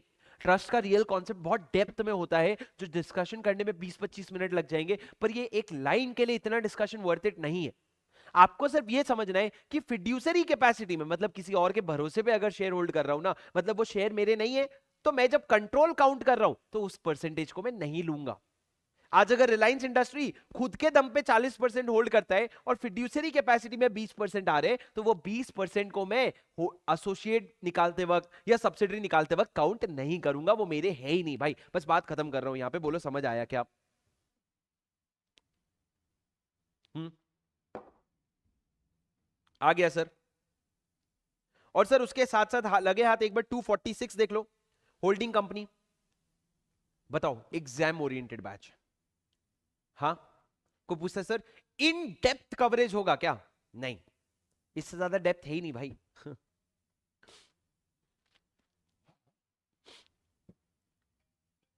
समझे क्या राजा? बोलो तुमको समझ आया क्या प्रोविजन जो मैंने समझाया? डिड यू अंडरस्टैंड और did you not understand? If you did, now let's read the definition of holding. कुछ भी नहीं है भाई। देखो, अगर आपको एक सिंपल सी बात पूछूं कि मैं अगर किसी का बेटा हूं, तो वो इंसान मेरे क्या हो गए? पप्पा। मैं अगर किसी का बेटा हूं तो वो इंसान मेरे पप्पा हो गए। अगर एक इंसान का बेटा ही नहीं है तो बेटा बिना हुए वो पप्पा बन सकता क्या? अरे तुम अपनी यूएस वाली बुद्धि मत लगाओ, ठीक है? तुम अपनी यूएस वाली बुद्धि मत लगाओ, मेरे को नॉर्मल सेंस में बताओ। अगर एक इंसान, अगर मेरा मान लो कोई बेटा नहीं है, तो मैं पापा बन सकता क्या? नहीं बन सकता ना, बेटा या बेटी। तुम समझो, मैंने तुमको फर्स्ट डे बताया था, जनरल क्लॉज एक्ट, बेटा इंक्लूड्स बेटी, ठीक है? वो फेमिनिस्ट नहीं हो जाना, सर आपने बेटा बोला कैसे बोल रहे हो? फेमिनिस्ट नहीं भैया, जनरल क्लॉज एक्ट, ठीक है? मेरी बात सुनो, मैंने क्या कहा, जैसे सब्सिडरी, अगर किसी की कोई सब्सिडरी है तो वो उसका होल्डिंग है। सिंपल सी बात है, उतना ही लिखा है। क्या लिखा है पढ़ो। Holding company in relation to one or more other companies means a company of which such company is a subsidiary company. अगर मैं किसी कंपनी के पॉइंट ऑफ व्यू से बात करूं तो अगर वो कंपनी मेरी सब्सिडरी है तो मैं उसका होल्डिंग हूं, वही लिखा हुआ है, याद करने की बिल्कुल जरूरत है नहीं। जब लिखने जाओगे ना फंबल मार के आ जाओगे। और आज तक कभी इसका डेफिनेशन लिखने की जरूरत नहीं पड़ी है, पर ये आपका 2 क्लॉज 46 हो गया। क्या हो गया ये आपका 2 क्लॉज 46 हो गया, जो होल्डिंग कंपनी के डेफिनेशन की बात करता है। तो अभी तक सर इतनी देर में हमने सिर्फ 3 डेफिनेशन पढ़े हैं, एक सब्सिडरी कंपनी का, एक एसोसिएट कंपनी का और एक होल्डिंग कंपनी का। ठीक है, सिर्फ ये 3 डेफिनेशन अपन ने पढ़ा है, सब्सिडरी कंपनी, एसोसिएट कंपनी और होल्डिंग कंपनी। उम्मीद है आपको ये समझ आया होगा। सर ये 3 डेफिनेशन के बाद आगे बढ़ते हैं हम अपने अगले पिक्चर की तरफ। सर सब्सिडरी कंपनी एक बार मेरे को बता दो 2 क्लॉज 87 में है, एसोसिएट कंपनी 2 क्लॉज 6 में है और होल्डिंग कंपनी आपकी 2 क्लॉज 46 में है। सब्सिडरी कंपनी में आपके पास more than half of voting power होना चाहिए, या फिर आप कंट्रोल करते हो कॉम्पोजिशन ऑफ बोर्ड, या फिर composition of board. Associate company में आपके पास एटलीस्ट 20% वोटिंग पावर होना चाहिए, या फिर आपके पास पार्टिसिपेशन, आपके पास डिसीजन में पार्टिसिपेशन होना चाहिए कि आप डिसीजन में पार्टिसिपेट करते हो। इसको हम कहते हैं सिग्निफिकेंट इन्फ्लुएंस, इसको हम कहते हैं सिग्निफिकेंट इन्फ्लुएंस। और होल्डिंग कंपनी का डेफिनेशन में तो कोई दम ही नहीं है, बस इतनी सी बात अपन ने सुबह से करी है, और कोई बात ही नहीं करी है अपन ने अभी तक तो राजा। इसके अलावा तो अपन ने तो कोई बात ही नहीं करी है। ठीक है, चलो सर आगे बढ़ते हैं, फिर उसके बाद 5 मिनट का ब्रेक लेंगे, पहले आगे बढ़ते हैं। ठीक है, 2 डेफिनेशन और करते हैं, फाइनेंशियल स्टेटमेंट और फाइनेंशियल ईयर, फिर गवर्नमेंट कंपनी और स्मॉल कंपनी करेंगे। सर आपका फाइनेंशियल स्टेटमेंट का डेफिनेशन कहां दिया हुआ है? फाइनेंशियल स्टेटमेंट का डेफिनेशन दिया हुआ है 2 क्लॉज 40 में। मैं जैसे लिख रहा हूं वैसे ही तुम भी स्क्रिबल करो, बस तुम भी स्क्रिबल करो। फाइनेंशियल स्टेटमेंट का डेफिनेशन दिया हुआ है 2 क्लॉज 40 में। कहां पे सर? 2 क्लॉज 40। सर एक बार जोर से देख के बोलो, कहां? 2 क्लॉज 40। सर बचपन से अभी फाउंडेशन में भी पढ़े, इंटर में भी अकाउंट्स में पढ़े होगे, फाइनेंशियल स्टेटमेंट में क्या क्या आता है सर एक बार खुद से बताओ ना, मैं नहीं बताऊंगा, तुम बताओ। 3 चीज तो बेसिक होता है भाई, मेरा पीएनएल, मेरा बैलेंस शीट, मेरा पीएनएल और मेरा कैश फ्लो स्टेटमेंट। सर ये 3 चीज बेसिक होता है, ये 3 चीज बेसिक होता है। सर पीएनएल का मतलब होता है प्रॉफिट एंड लॉस, पर आपको पता है कुछ सेक्शन 8 कंपनीज होती है, पहली बार बता रहा हूं सुनना, कुछ सेक्शन 8 कंपनीज होती है। सेक्शन 8 कंपनीज मतलब वो कंपनीज जिनका जिक्र हम सेक्शन 8 में करेंगे, आगे चल के सेक्शन 8 में करेंगे। वो कौन सी होती है सर? वो चैरिटी वाली कंपनी होती है, नॉट फॉर प्रॉफिट ऑर्गेनाइजेशन, उनका प्रॉफिट ऑब्जेक्टिव नहीं होता है। तो जिनका प्रॉफिट ऑब्जेक्टिव नहीं होता है ना, उनका प्रॉफिट एंड लॉस स्टेटमेंट नहीं बनता, उनका बनता है इनकम एंड एक्सपेंडिचर स्टेटमेंट, उनका बनता है इनकम एंड एक्सपेंडिचर स्टेटमेंट। तो पीएनएल बोल लो या इनकम एंड एक्सपेंडिचर बोल लो। तो 3 चीजें तो ये हो गई। एक और चीज आती है सर, आप अपने इंटरमीडिएट में इंड एएस नहीं पढ़ते हो, एएस पढ़ते हो, इंडियन अकाउंटिंग स्टैंडर्ड नहीं पढ़ते, पर आप इंड एएस जब पढ़ोगे ना तो वहां पे एक और स्टेटमेंट आता है जिसका नाम है statement of changes in equity. Statement of changes in equity, जिसको प्यार से हम, वैसे तो बुलाते नहीं है प्यार से, हमको बड़ा प्यार है नहीं ये वाले स्टेटमेंट से, पर इसको हम प्यार से बोलते हैं सोकी। सोकी मतलब statement of changes in equity, statement of changes in equity. Sir फिर से बोलो आप, क्या है सोकी मतलब? Statement of changes in equity. मतलब सर आपका इक्विटी जो होता है, आपको पता है ना, असेट, लायबिलिटी और इक्विटी आता है। तो जो इक्विटी आता है वो पिछले साल से इस साल चेंज हुआ होगा, तो उसमें जो भी चेंजेस हुए ना उसका स्टेटमेंट बनाओ। तो आप एक बनाते हो सोकी, तो ये जो सोकी है ना ये भी आपके फाइनेंशियल स्टेटमेंट का पार्ट बनता है। और सर इन सबके साथ आप कुछ नोट्स एनेक्स करते हो, आप कुछ नोट्स एनेक्स करते हो। एनेक्स मतलब अटैच करते हो। आपको पता है पीएनएल के साथ नोट्स आता है, बैलेंस शीट के साथ नोट्स आता है, कैश फ्लो स्टेटमेंट के साथ नोट्स आता है, सोकी के साथ भी नोट्स आता है। ये सारे नोट्स भी ना फाइनेंशियल स्टेटमेंट का ही इंटीग्रल पार्ट है, फाइनेंशियल स्टेटमेंट का ही इंटीग्रल पार्ट है, और इसको हम क्या कहते हैं? फाइनेंशियल स्टेटमेंट कहते हैं। सर फाइनेंशियल स्टेटमेंट का डेफिनेशन कहां दिया हुआ है बोलो? 2 क्लॉज 40, बस इतना ही है, कुछ एक्सेप्शन है मैं बताऊंगा, पर 2 क्लॉज 40 में दिया हुआ है फाइनेंशियल स्टेटमेंट। फाइनेंशियल स्टेटमेंट में आती है 5 चीजें। सबसे पहला balance sheet, PNL, cash flow. Balance sheet की जगह क्या आता है, सॉरी पीएनएल की जगह क्या आता है कभी कभी? इनकम और एक्सपेंडिचर स्टेटमेंट। चौथा हो गया आपका इंडिया वाला सोकी, statement of changes in equity. और 5वां, उसके अलावा जितने भी नोट्स है ना, notes annexed to the above statements will be a part of the financial statement. समझे क्या सर? लेकिन राजा फाइनेंशियल स्टेटमेंट में ना जो कैश फ्लो स्टेटमेंट होता है ये हमने बोला यार कैश फ्लो स्टेटमेंट थोड़ा ज्यादा हो जाता है, हर कंपनी को कैश फ्लो स्टेटमेंट बनाने बोलेंगे ना मजा नहीं आएगा, कुछ कंपनीज को हमको एक्सेप्शन देना पड़ेगा। देखो बैलेंस शीट और पीएनएल तो बनाना ही पड़ेगा भाई, उसमें तो कोई ऑप्शन नहीं है, लेकिन हमने बोला कैश फ्लो स्टेटमेंट के ना कुछ हम एक्सेप्शन देंगे। सर एक्सेप्शन क्या होता है? सर एक्सेप्शन क्या होता है? What do you mean bye exception? किसके मजे ले बताओ पहले, अक्षत गुप्ता के मजे लेते चलो। Sir what is exception? Sir exception का मतलब होता है कि आप लोगों से परे हो। मतलब क्या? मैंने बोला to all the boys in the class except Akshat, मैंने बोला to all the boys in the class except Akshat. Exception मतलब क्या? मैंने बोला भैया देख वैसे तो वो अक्षत बॉयज में आता है ना, होगा अज्यूम करो, ठीक है, वैसे तो अक्षत बॉयज में आता है, पर मैंने एक्सेप्शन डाल दिया, मतलब मैंने उसको हटा दिया। तो मैंने बोला वैसे तो कैश फ्लो स्टेटमेंट सबको बनाना पड़ेगा, लेकिन उसमें कुछ एक्सेप्शन है। क्या एक्सेप्शन है? सर लिखो। सबसे पहला आपका 1% कंपनी, हमने बोला ओपीसी, दूसरा स्मॉल कंपनी, तीसरा डोरमेंट कंपनी, और चौथा a private company registered as a startup.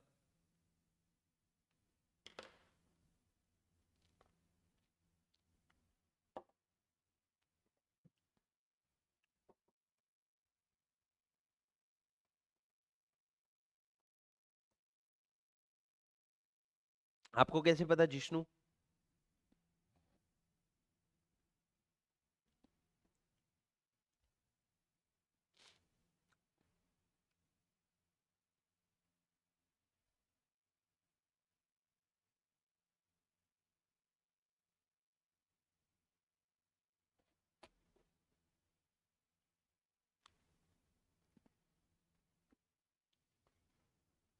Sir समझे क्या? सर क्या कहा मैंने ये कहा कि आपका जो डेफिनेशन है इसमें स्मॉल कंपनी सीएफएस 4 कंपनीज को अप्लाई नहीं होगा, मतलब इन 4 कंपनीज के लिए सीएफएस बनाने की कोई जरूरत नहीं है। पहला 1% कंपनी, 1% कंपनी मतलब एक कंपनी जिसमें एक ही मेंबर है, आगे चल के कॉन्सेप्ट डिटेल में पढ़ेंगे। स्मॉल कंपनी, स्मॉल कंपनी के बारे में थोड़ी देर में पढ़ेंगे। Dormant company, sir dormant company क्या होता है? पहली बार बताऊंगा, आपके सिलेबस में नहीं है, पहली और आखिरी बार बताऊंगा, लेकिन आपके लिए पता होना चाहिए डोरमेंट कंपनी क्या होता है। डोरमेंट कंपनी मतलब एक ऐसी कंपनी, अब एक बात ध्यान से सुनना, मैं पुणे आ रखा हूं, पुणे में मेरे को ना 5 साल बाद एक बिजनेस शुरू करनी है। मेरे को पता है मेरे मन में एक बहुत अच्छा बिजनेस आइडिया है, तुमको बताऊंगा नहीं, तुम चोरी कर लोगे। बिजनेस आइडिया है, मेरे को पता है मैं बहुत बढ़िया बिजनेस 5 साल बाद शुरू करूंगा। सर उस बिजनेस के लिए ना मेरे को पता है मेरे को बहुत बड़ी जमीन लगेगी, बहुत बड़ा लैंड लगेगा। अब सर वो जो लैंड मेरे को खरीदना है वो मैं आज से 5 साल बाद खरीदूंगा, पर मेरे को पता है 5 साल बाद वो फालतू का महंगा हो जाएगा। और मेरे को पता है आज मेरे पास पैसे हैं वो जमीन खरीदने के लिए, आज मेरे पास पैसे हैं, मैं वो जमीन खरीद सकता हूं। तो अगर मैंने डिसाइड किया कि मैं वो लैंड खरीदूंगा, तो मैंने सोचा यार आज ही खरीद के डाल देते हैं ना, 5 साल में अच्छा ग्रोथ भी मिल जाएगा। तो मैंने क्या किया, मैंने सोचा एक कंपनी बना लेता हूं और कंपनी बना के वो जमीन खरीद लूंगा। पर उसमें एक प्रॉब्लम आई, मैंने बोला कंपनी बना के जमीन खरीद तो लूंगा, लेकिन यार ये इंडिया है, यहाँ पे कंपनी बना दिए ना इतनी फॉर्मेलिटी करनी पड़ती है, इतनी सारी प्रोसीजर्स होते हैं, इतना सारा कंप्लायंसेस होता है कि मैं मर जाऊंगा कंप्लायंसेस करते करते। तो मैंने बोला एक काम करते हैं, लॉ ने बोला सुन भाई तेरे को एक ऑप्शन देता हूं, तू एक कंपनी बना, उस कंपनी के नाम पे वो लैंड खरीद ले, और लैंड खरीदने के बाद ना तू अप्लाई कर दे, तू अप्लाई कर दे सरकार को, और सरकार को बोल कि सरकार मेरे को ना डोरमेंट कंपनी करार कर दो। डोरमेंट कंपनी मतलब क्या? मेरी कंपनी एग्जिस्टेंस में है, कुछ असेट होल्ड करती है, लेकिन अभी धंधा नहीं कर रही है, धंधा बाद में करेगी, धंधा अभी नहीं कर रही है, धंधा बाद में करेगी। तो तुम इस पॉइंट ऑफ व्यू से अगर अपने सरकार को अप्लाई करोगे तो गवर्नमेंट जो है वो आपको अप्रूवल दे देगा और आप एक डोरमेंट कंपनी बन जाओगे। और अगर आप एक डोरमेंट कंपनी बन गए ना, मतलब आपके पास कुछ असेट्स हैं, आपकी शेयर कैपिटल है, पर आपके पास कोई बिजनेस अभी एज सच नहीं है, तो उस केस में आप डोरमेंट कंपनी बन गए। तो भाई जब बिजनेस ही नहीं है तो काहे का कैश फ्लो? पर पीएनएल बैलेंस शीट बनाना पड़ेगा। क्या बनाओगे सर? 0-0। पीएनएल बैलेंस शीट 0-0 का बना लेना, पर आप डोरमेंट कंपनी हो ना, तो कैश फ्लो आपके लिए बिल्कुल भी एप्लीकेबल नहीं है, कोई टेंशन मत लो। और चौथा कौन सी होगी सर? Private company. हर प्राइवेट कंपनी को एक्सेप्शन नहीं दिया, सिर्फ उन प्राइवेट कंपनी को दिया जो अपने आप को एज अ स्टार्टअप रजिस्टर करवाते हैं। सर एज अ स्टार्टअप मतलब क्या? आपको पता होगा कि पिछले 7 साल से या 8 साल से मोदी जी ने बहुत ज्यादा स्टार्टअप कल्चर को प्रमोट किया है। Modi ji has actually promoted startup culture a lot in India. तो स्टार्टअप को प्रमोट करने की वजह से इन्होंने क्या बोला, कोई भी कंपनी, अगर मान लो मेरे को अपनी कंपनी में कुछ नया, कुछ इनोवेटिव करना है, कुछ टेक्नोलॉजी ओरिएंटेड करना है, तो मैं क्या करूंगा, मैं सरकार को अप्लाई करूंगा और मैं बोलूंगा मेरे को स्टार्टअप करार कर दो, मेरे को स्टार्टअप डिक्लेयर कर दो। तो अगर सरकार मेरे को स्टार्टअप डिक्लेयर कर देगी ना, I will be a private company which is registered as a startup and hence I will get exemption from cash flow statement. मेरे को कैश फ्लो स्टेटमेंट नहीं बनाना पड़ेगा। क्या तुमको मेरी बात समझ में आई? हाँ सर, ये पूरा का पूरा डेफिनेशन है फाइनेंशियल स्टेटमेंट का। पढ़ो, फिर एक सवाल पूछूंगा, गलत जवाब दोगे, फिर हम आगे बढ़ेंगे। पक्का गलत जवाब दोगे, लगा लो शर्त। सर सर सुनोगे? सर फाइनेंशियल स्टेटमेंट में 5 चीजें आती है। बैलेंस शीट, बोलो मेरे साथ, एक बार बोलो, एक बार तो अपने मुंह से, जुबा केसरी, वहीं बैठे बैठे एक बार बोलो तो सही, एक बार ही तो बोलो। क्या बोला मैंने? बैलेंस शीट, पीएनएल, पीएनएल नहीं तो income and expenditure statement, cash flow statement, statement of changes in equity, और पांचवा notes annexed to the above statement। ये पांचों आपका फाइनेंशियल स्टेटमेंट हो जाएगा। But 4 companies are not required to make cash flow statement. पहला 1% कंपनी, दूसरा small company, तीसरा डोरमेंट कंपनी, चौथा private company which is registered as a startup, which is registered as a startup. अब sir यहाँ पे आगे एक चीज छोटी सी लिखी है कि भैया ये जो एक्सेप्शन है ना, सर ये एक्सेप्शन जो है, हम यहाँ पे एक्सेप्शन देके फायदा कर रहे हैं तुम्हारा कि तुम पे बर्डन बढ़ा रहे हैं? ये वाले एक्सेप्शन से हम तुम्हारा फायदा कर रहे हैं कि बर्डन बढ़ा रहे हैं? हम तुम्हारा फायदा कर रहे हैं। हम बोल रहे हैं एक चीज कम करो, कैश फ्लो स्टेटमेंट मत बनाओ, पर ये फायदा हम तुमको दे रहे हैं ना, तो बदले में हमारा एक काम कर देना, सेक्शन 92 का और सेक्शन 137 का कंप्लायंस जरूर कर लेना। सर ये 2 सेक्शन आपको बार बार आएंगे आपकी जिंदगी में, सेक्शन 92 और 137 का कंप्लायंस जरूर कर लेना। सर क्या है सेक्शन 92? आगे चल के आप पढ़ोगे, सेक्शन 92 में आता है एनुअल रिटर्न और सेक्शन 137 में आता है financial statement. Sir annual return और फाइनेंशियल स्टेटमेंट ये 2 चीजें हैं जो आपको सरकार को जमा करनी होती है हर साल। मतलब मैं अगर एक कंपनी हूं ना, तो मेरे को हर साल अपना एनुअल रिटर्न, हर साल ही है ना इसलिए तो एनुअल रिटर्न लिखा है, हर साल अपना एनुअल रिटर्न और हर साल अपना फाइनेंशियल स्टेटमेंट बना करके सरकार को जमा करना पड़ता है। अगर मैंने ढंग से जमा कर दिया तो मैंने सेक्शन 92 और 137 का कंप्लायंस कर लिया। अगर वो कंप्लाई कर रहा हूं ना, तो ही मेरे को ये एक्सेप्शन का बेनिफिट मिलेगा, वरना नहीं मिलेगा। ठीक है, सिंपल सी बात है सर। आप अगर कंप्लायंस, आप अगर बेनिफिट चाहते हो तो आप थोड़ा सा कंप्लायंस कर लो। बेनिफिट ये है सीएफएस नहीं बनाना पड़ेगा, कंप्लायंस ये करना पड़ेगा कि सेक्शन 92 में एनुअल रिटर्न और सेक्शन 137 में फाइनेंशियल स्टेटमेंट आप सरकार को जमा कर दो। तो सर ये 2 सेक्शन याद कर लो, 92 और 137। 92 और 137 बच्चे एग्जाम में बहुत कंफ्यूज होते हैं, जो रट्टा मार के जाते हैं ना, वो 97 और 132 लिखाते हैं। अरे भाई कैसी हरकतें कर रहा, सेक्शन हिल जाने से पूरा प्रोविजन ही हिल जाता है। आपको सेक्शन 92 और 137 का ध्यान रखना पड़ेगा, समझे क्या? और बाकी जब हम उस सेक्शन में आएंगे तब मैं आपको इसका रेफरेंस करवा दूंगा, टेंशन मत लो। अब सर मेरा सवाल, राम और श्याम 2 दोस्त थे, एक था राम लिमिटेड, एक था Shyam OPC limited. OPC limited मतलब 1% कंपनी बना रखा था। सर राम ने अपना फाइनेंशियल स्टेटमेंट बनाया जिसमें सीएफएस बनाया, श्याम ने अपना फाइनेंशियल स्टेटमेंट बनाया जिसमें देखा देखी में उसने भी सीएफएस बना दिया। क्या श्याम ने सही किया है कि गलत? राम ने सीएफएस बनाया, श्याम ने उसके देखा देखी में खुद ने भी सीएफएस बना दिया, तो श्याम ने सही किया है कि गलत? बताओ जल्दी।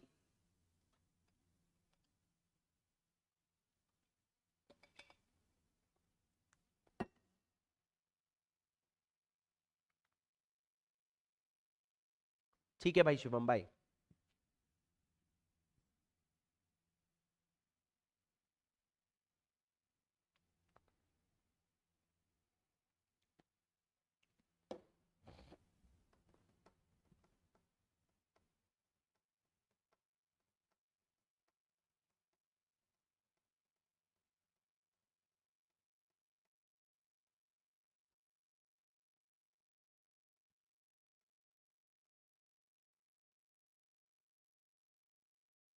समझे? बताओ ना सर, राम ने सही किया है कि श्याम ने सही किया है कि गलत? दी आंसर इज श्याम ने गलत कुछ नहीं किया है। सर आपके लिए सीएफएस बनाना ऑप्शनल है, आपने बना लिया तो इसमें गलत क्या है? आपके लिए सीएफएस बनाना ऑप्शन है। हमने ये थोड़ी बोला खबरदार तूने सीएफएस बनाया, हमने बोला सीएफएस बनाना तेरे लिए जरूरी नहीं है, तूने बना लिया तो हमको कोई प्रॉब्लम नहीं है। तुमने बना लिया तो तुम्हारे लिए कोई प्रॉब्लम नहीं है। हमने तुमको ऐसा कोई मना नहीं किया, हमने तुमको प्रोहिबिट नहीं किया, हमने तो तुमको एक फायदा दिया था कि नहीं बनाना है तो मत बना, तूने बना लिया, कोई प्रॉब्लम नहीं है। समझे क्या सर? इतनी सी बात है, ये आपका फाइनेंशियल स्टेटमेंट का डेफिनेशन है। अगर आप अपने समरी नोट्स में आओगे तो फाइनेंशियल स्टेटमेंट का डेफिनेशन दिखेगा आपको 2 क्लॉज 40 में, जिसके बाजू में आपको ये भी दिख जाएगा कि क्वेश्चन नंबर 2 है जिसमें आपका फाइनेंशियल स्टेटमेंट का क्वेश्चन पूछा है। फाइनेंशियल स्टेटमेंट इंक्लूड्स, सर ये एक इंक्लूसिव डेफिनेशन है, मतलब और भी कुछ आना चाहे तो आ सकता है। सर कैसे पता क्या आएगा? और अरे आगे चल के मान लो इन्होंने कोई और स्टेटमेंट बनाया तो वो स्टेटमेंट भी फाइनेंशियल स्टेटमेंट का पार्ट ये लोग मान सकते हैं। सर क्या लिखा है? पहला बैलेंस शीट, दूसरा पीएनएल अकाउंट, तीसरा कैश फ्लो स्टेटमेंट, चौथा statement of changes in equity, पांचवा एक्सप्लेनेटरी नोट। क्या नोट? Explanatory note. और सर ये पांचों में एक्सेप्शन ये है कि सीएफएस की बात अगर करो, OPC small company, dormant company और स्टार्टअप वाली प्राइवेट कंपनी में नॉट इंक्लूड सीएफएस, नहीं भी बनाएंगे तो चल जाएगा, दे में नॉट इंक्लूड सीएफएस, ऐसा लिखा हुआ है। सर समझे क्या? अगर समझ गए तो आ जाओ अगले डेफिनेशन पे, 2 क्लॉज 41। सर मेरे को बताओ 2 क्लॉज 41 में फाइनेंशियल ईयर डिफाइंड है, मेरे को बताओ फाइनेंशियल ईयर का मतलब क्या होता है? सर बहुत सिंपल सी बात है, फाइनेंशियल ईयर मतलब 1 अप्रैल 2023 ले लो या 2024 ले लो से लेके 31 मार्च 2025, ये आपका फाइनेंशियल ईयर हो गया 1 अप्रैल 2024 से लेके 25 तक। अब मेरे एक सवाल का जवाब दो, सर अगर मेरी कंपनी इनकॉर्पोरेट हुई है 30 जून 2024 को, तो मेरा फाइनेंशियल ईयर कब खत्म होगा? अगर मेरी कंपनी इनकॉर्पोरेट हुई है 30 दिसंबर 2024 को, तो मेरा फाइनेंशियल ईयर कब खत्म होगा? और अगर मेरी कंपनी इनकॉर्पोरेट हुई थी 1 जनवरी 2024 को, तो मेरा फाइनेंशियल ईयर कब इनकॉर्पोरेट खत्म होगा? ध्यान से लिखना, मजाक नहीं, तीनों लिखो, सही से लिखो पर ध्यान से लिखना।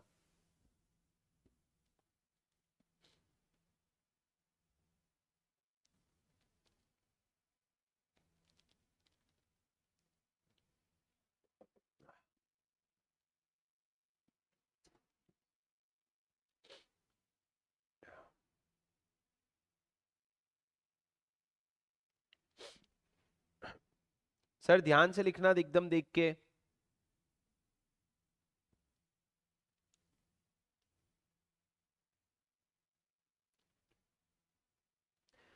सर 30 जून वाला क्या रहेगा? 30 जून वाला रहेगा 31 मार्च 2025।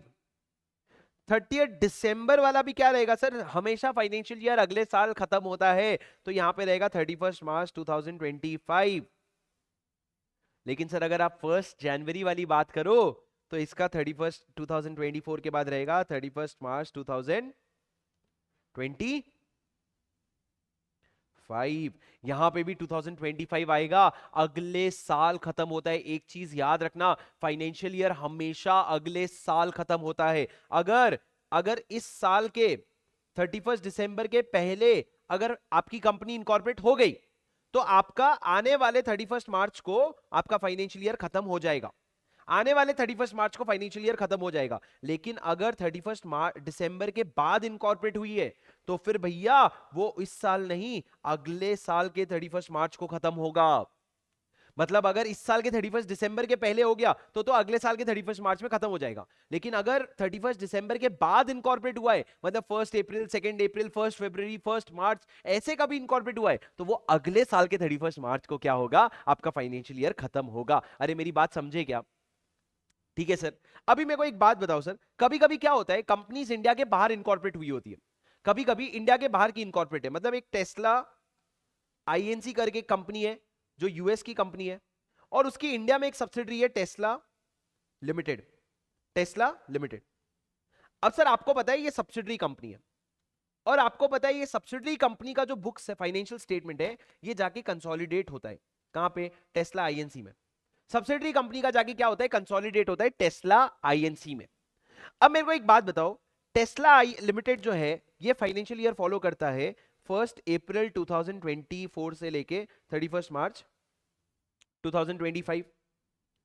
लेकिन अगर आप टेस्ला आईएनसी की बात करो तो ये फाइनेंशियल ईयर फॉलो करता है 1 जनवरी 2024 से लेके 31 दिसंबर 2024। आपको पता है कि बाहर कैलेंडर ईयर ही पूरा साल होता है, इंडिया में फाइनेंशियल ईयर अलग होता है, पर बाहर कैलेंडर ईयर ही पूरा साल होता है। कैलेंडर ईयर मतलब 1 जनवरी से 31 दिसंबर, फिर आप 1 अप्रैल नहीं देखते, फिर आप 1 जनवरी देखते हो। अब सर एक बात बताओ, एक फाइनेंशियल ईयर इस चीज का बना है, एक फाइनेंशियल स्टेटमेंट इन साल का बना है, एक फाइनेंशियल स्टेटमेंट इस साल का बना है, आप उसको कंसोलिडेट कैसे करोगे? आप नहीं कर पाओगे ना कंसोलिडेशन, आपको कंसोलिडेशन में चैलेंजेस आएंगे ना।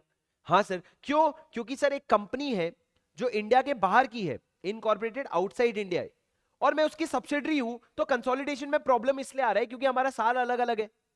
तो सर हमको एक ऑप्शन दिया गया, अगर ये प्रॉब्लम आ रहा है ना, तो टेस्ला लिमिटेड तू चले जा सेंट्रल गवर्नमेंट के पास और सेंट्रल गवर्नमेंट से अप्रूवल मांग कि हम यानी कि टेस्ला लिमिटेड, हम एक दूसरा फाइनेंशियल ईयर फॉलो करना चाहते हैं। हम ये नॉर्मल रेगुलर फाइनेंशियल ईयर नहीं, हम दूसरा फाइनेंशियल ईयर फॉलो करना चाहते हैं for the purpose of consolidation, for the purpose of consolidation. और तुम्हारी बात सुनकर के अगर सीजी को सही लगा तो सीजी आपको अलाउ भी कर देगा कि चल भाई, माना तू इंडियन कंपनी है, माना तू इंडिया की कंपनी है, फिर भी तेरे को क्या करना पड़ेगा, तेरे को एक दूसरा फाइनेंशियल ईयर तू फॉलो कर सकता है। सर आपको पता है इंडिया में एक्चुअल में ऐसा होता है।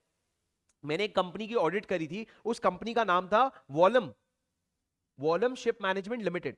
वॉलम शिप मैनेजमेंट लिमिटेड करके इंडिया की कंपनी थी, पर क्योंकि उसका यूएस में हेड सब होल्डिंग कंपनी था, इसलिए कंसोलिडेशन के लिए ना ये वॉलम शिप मैनेजमेंट ने सेंट्रल गवर्नमेंट को अप्लाई किया और अप्लाई करके अप्रूवल लिया कि हमारा फाइनेंशियल ईयर ये नहीं होगा, हमारा फाइनेंशियल ईयर भी कैलेंडर ईयर की तरह होगा, और सेंट्रल गवर्नमेंट ने अलाउ कर दिया। पर सर मेरे को एक बात बताओ, अगर दूसरा केस होता, टेस्ला लिमिटेड होल्डिंग है किसकी, टेस्ला आईएनसी की, जो कहां पे है, यूएस में। अब सर आपको पता है ये फाइनेंशियल ईयर फॉलो करता है, ये कैलेंडर ईयर फॉलो करता है। ये बड़ी कंपनी है, बड़ी कंपनी मतलब होल्डिंग कंपनी है, पेरेंट कंपनी है। ये छोटी है, ये पापा है, ये बेटा है, ये पापा है, ये बेटा है। अब मेरे को बताओ सर, ये कैलेंडर ईयर और फाइनेंशियल ईयर कंसोलिडेट तो नहीं हो सकता। अब टेस्ला लिमिटेड गया, सुनना ध्यान से, गलत जवाब दोगे पक्का बता दे रहा हूं, लगा लो शर्त, तुम फिर से लगा लो, 200 300 100 रुपए की लगा लो शर्त, लगा लो, ठीक है। सर टेस्ला लिमिटेड गया सेंट्रल गवर्नमेंट के पास और बोला सुनो भैया, कंसोलिडेशन के लिए, कंसोलिडेशन के लिए सेंट्रल गवर्नमेंट को बोला, टेस्ला ने बोला, क्या बोला सुनो, कि सर मेरी एक कंपनी है सब्सिडरी जो यूएस में है, उसका ना साल कैलेंडर ईयर होता है, मेरा साल फाइनेंशियल ईयर होता है, मैं कंसोलिडेट नहीं कर पाता हूं। कंसोलिडेट करने के लिए ना मेरे फाइनेंशियल ईयर को 1 जनवरी से लेके 31 दिसंबर कर दो, मतलब कैलेंडर ईयर कर दो, प्लीज मेरे को अप्रूवल दे दो। क्या सीजी अप्रूवल देगी? क्या सीजी अप्रूवल देगी? The answer is yes. The answer is yes. Sir आप होल्डिंग हो, आप सब्सिडरी हो, आप एसोसिएट हो, इनसे फर्क नहीं पड़ता। आपने ये सोचा कि ये बड़ा है ये छोटा है, तो छोटा चेंज करेगा, बड़ा क्यों चेंज करेगा? अरे पर मेरी बात सुनो, अगर ऐसे ही इसके 100 और सब्सिडरी होते यूएस में, ऐसे ही इसके 100 और सब्सिडरी यूएस में होते, तो 100 के 100 सब्सिडरी का थोड़ी बदलता, उससे अच्छा तो अपना बदल देगा ना, उससे अच्छा तो अपना फाइनेंशियल ईयर बदल देगा ना। तो इसलिए ईगो मत रखना भाई कि मैं क्यों चेंज करूं, मैं तो होल्डिंग हूं, तू जाके कैलेंडर ईयर चेंज करवा। नहीं भाई, तुम्हारी, अगर तुम किसी के होल्डिंग हो या किसी के सब्सिडरी हो और वो जो कंपनी है वो इंडिया के बाहर की कंपनी है, तो सेंट्रल गवर्नमेंट से अप्रूवल लेके आप अपने फाइनेंशियल ईयर को चेंज करवा सकते हो। और एक बात बोलूं क्या, एक बात बोलूं क्या, इतना चेंज करवा सकते हो, इतना चेंज करवा सकते हो कि जो फाइनेंशियल ईयर आपने डिसाइड किया ना, वो 1 साल से भी कम है तो भी चल जाएगा। मतलब आपने बोला सर मेरा फाइनेंशियल ईयर जो रहेगा ना वो कैसे चलेगा पता है, 1 जनवरी 2024 से 30 सितंबर 2024, फिर उसके बाद 30 सितंबर 2024 से 9 महीना, फिर 9 महीना 9 महीना करके चलेगा। तो बोला ठीक है, 9 महीने का तेरे को फाइनेंशियल, तेरे को 9 महीने का साल बनाना है, तू बना ले अगर सीजी अप्रूव करेगा तो, ठीक है, समझे सर? हाँ जी। अब पढ़ो सर ये पैरा। फाइनेंशियल ईयर मतलब क्या होता है, जो भी साल 31 मार्च को खत्म हो जाए उसको फाइनेंशियल ईयर कहते हैं। और अगर मान लो आप अगर 1 जनवरी के बाद इनकॉर्पोरेट हुए हो तो अगले साल के 31 मार्च, मतलब आपको दूसरे तरीके से अगर बोलूं तो आपका फाइनेंशियल ईयर मिनिमम 3 मंथ्स का हो सकता है और मैक्सिमम 15 मंथ्स का। कैसे मिनिमम 3 मंथ्स का? कैसे सर? अगर आप 31 दिसंबर को इनकॉर्पोरेट हुए हो 2024, तो वहां से 31 मार्च 2025, ये आपका 3 महीना हो गया।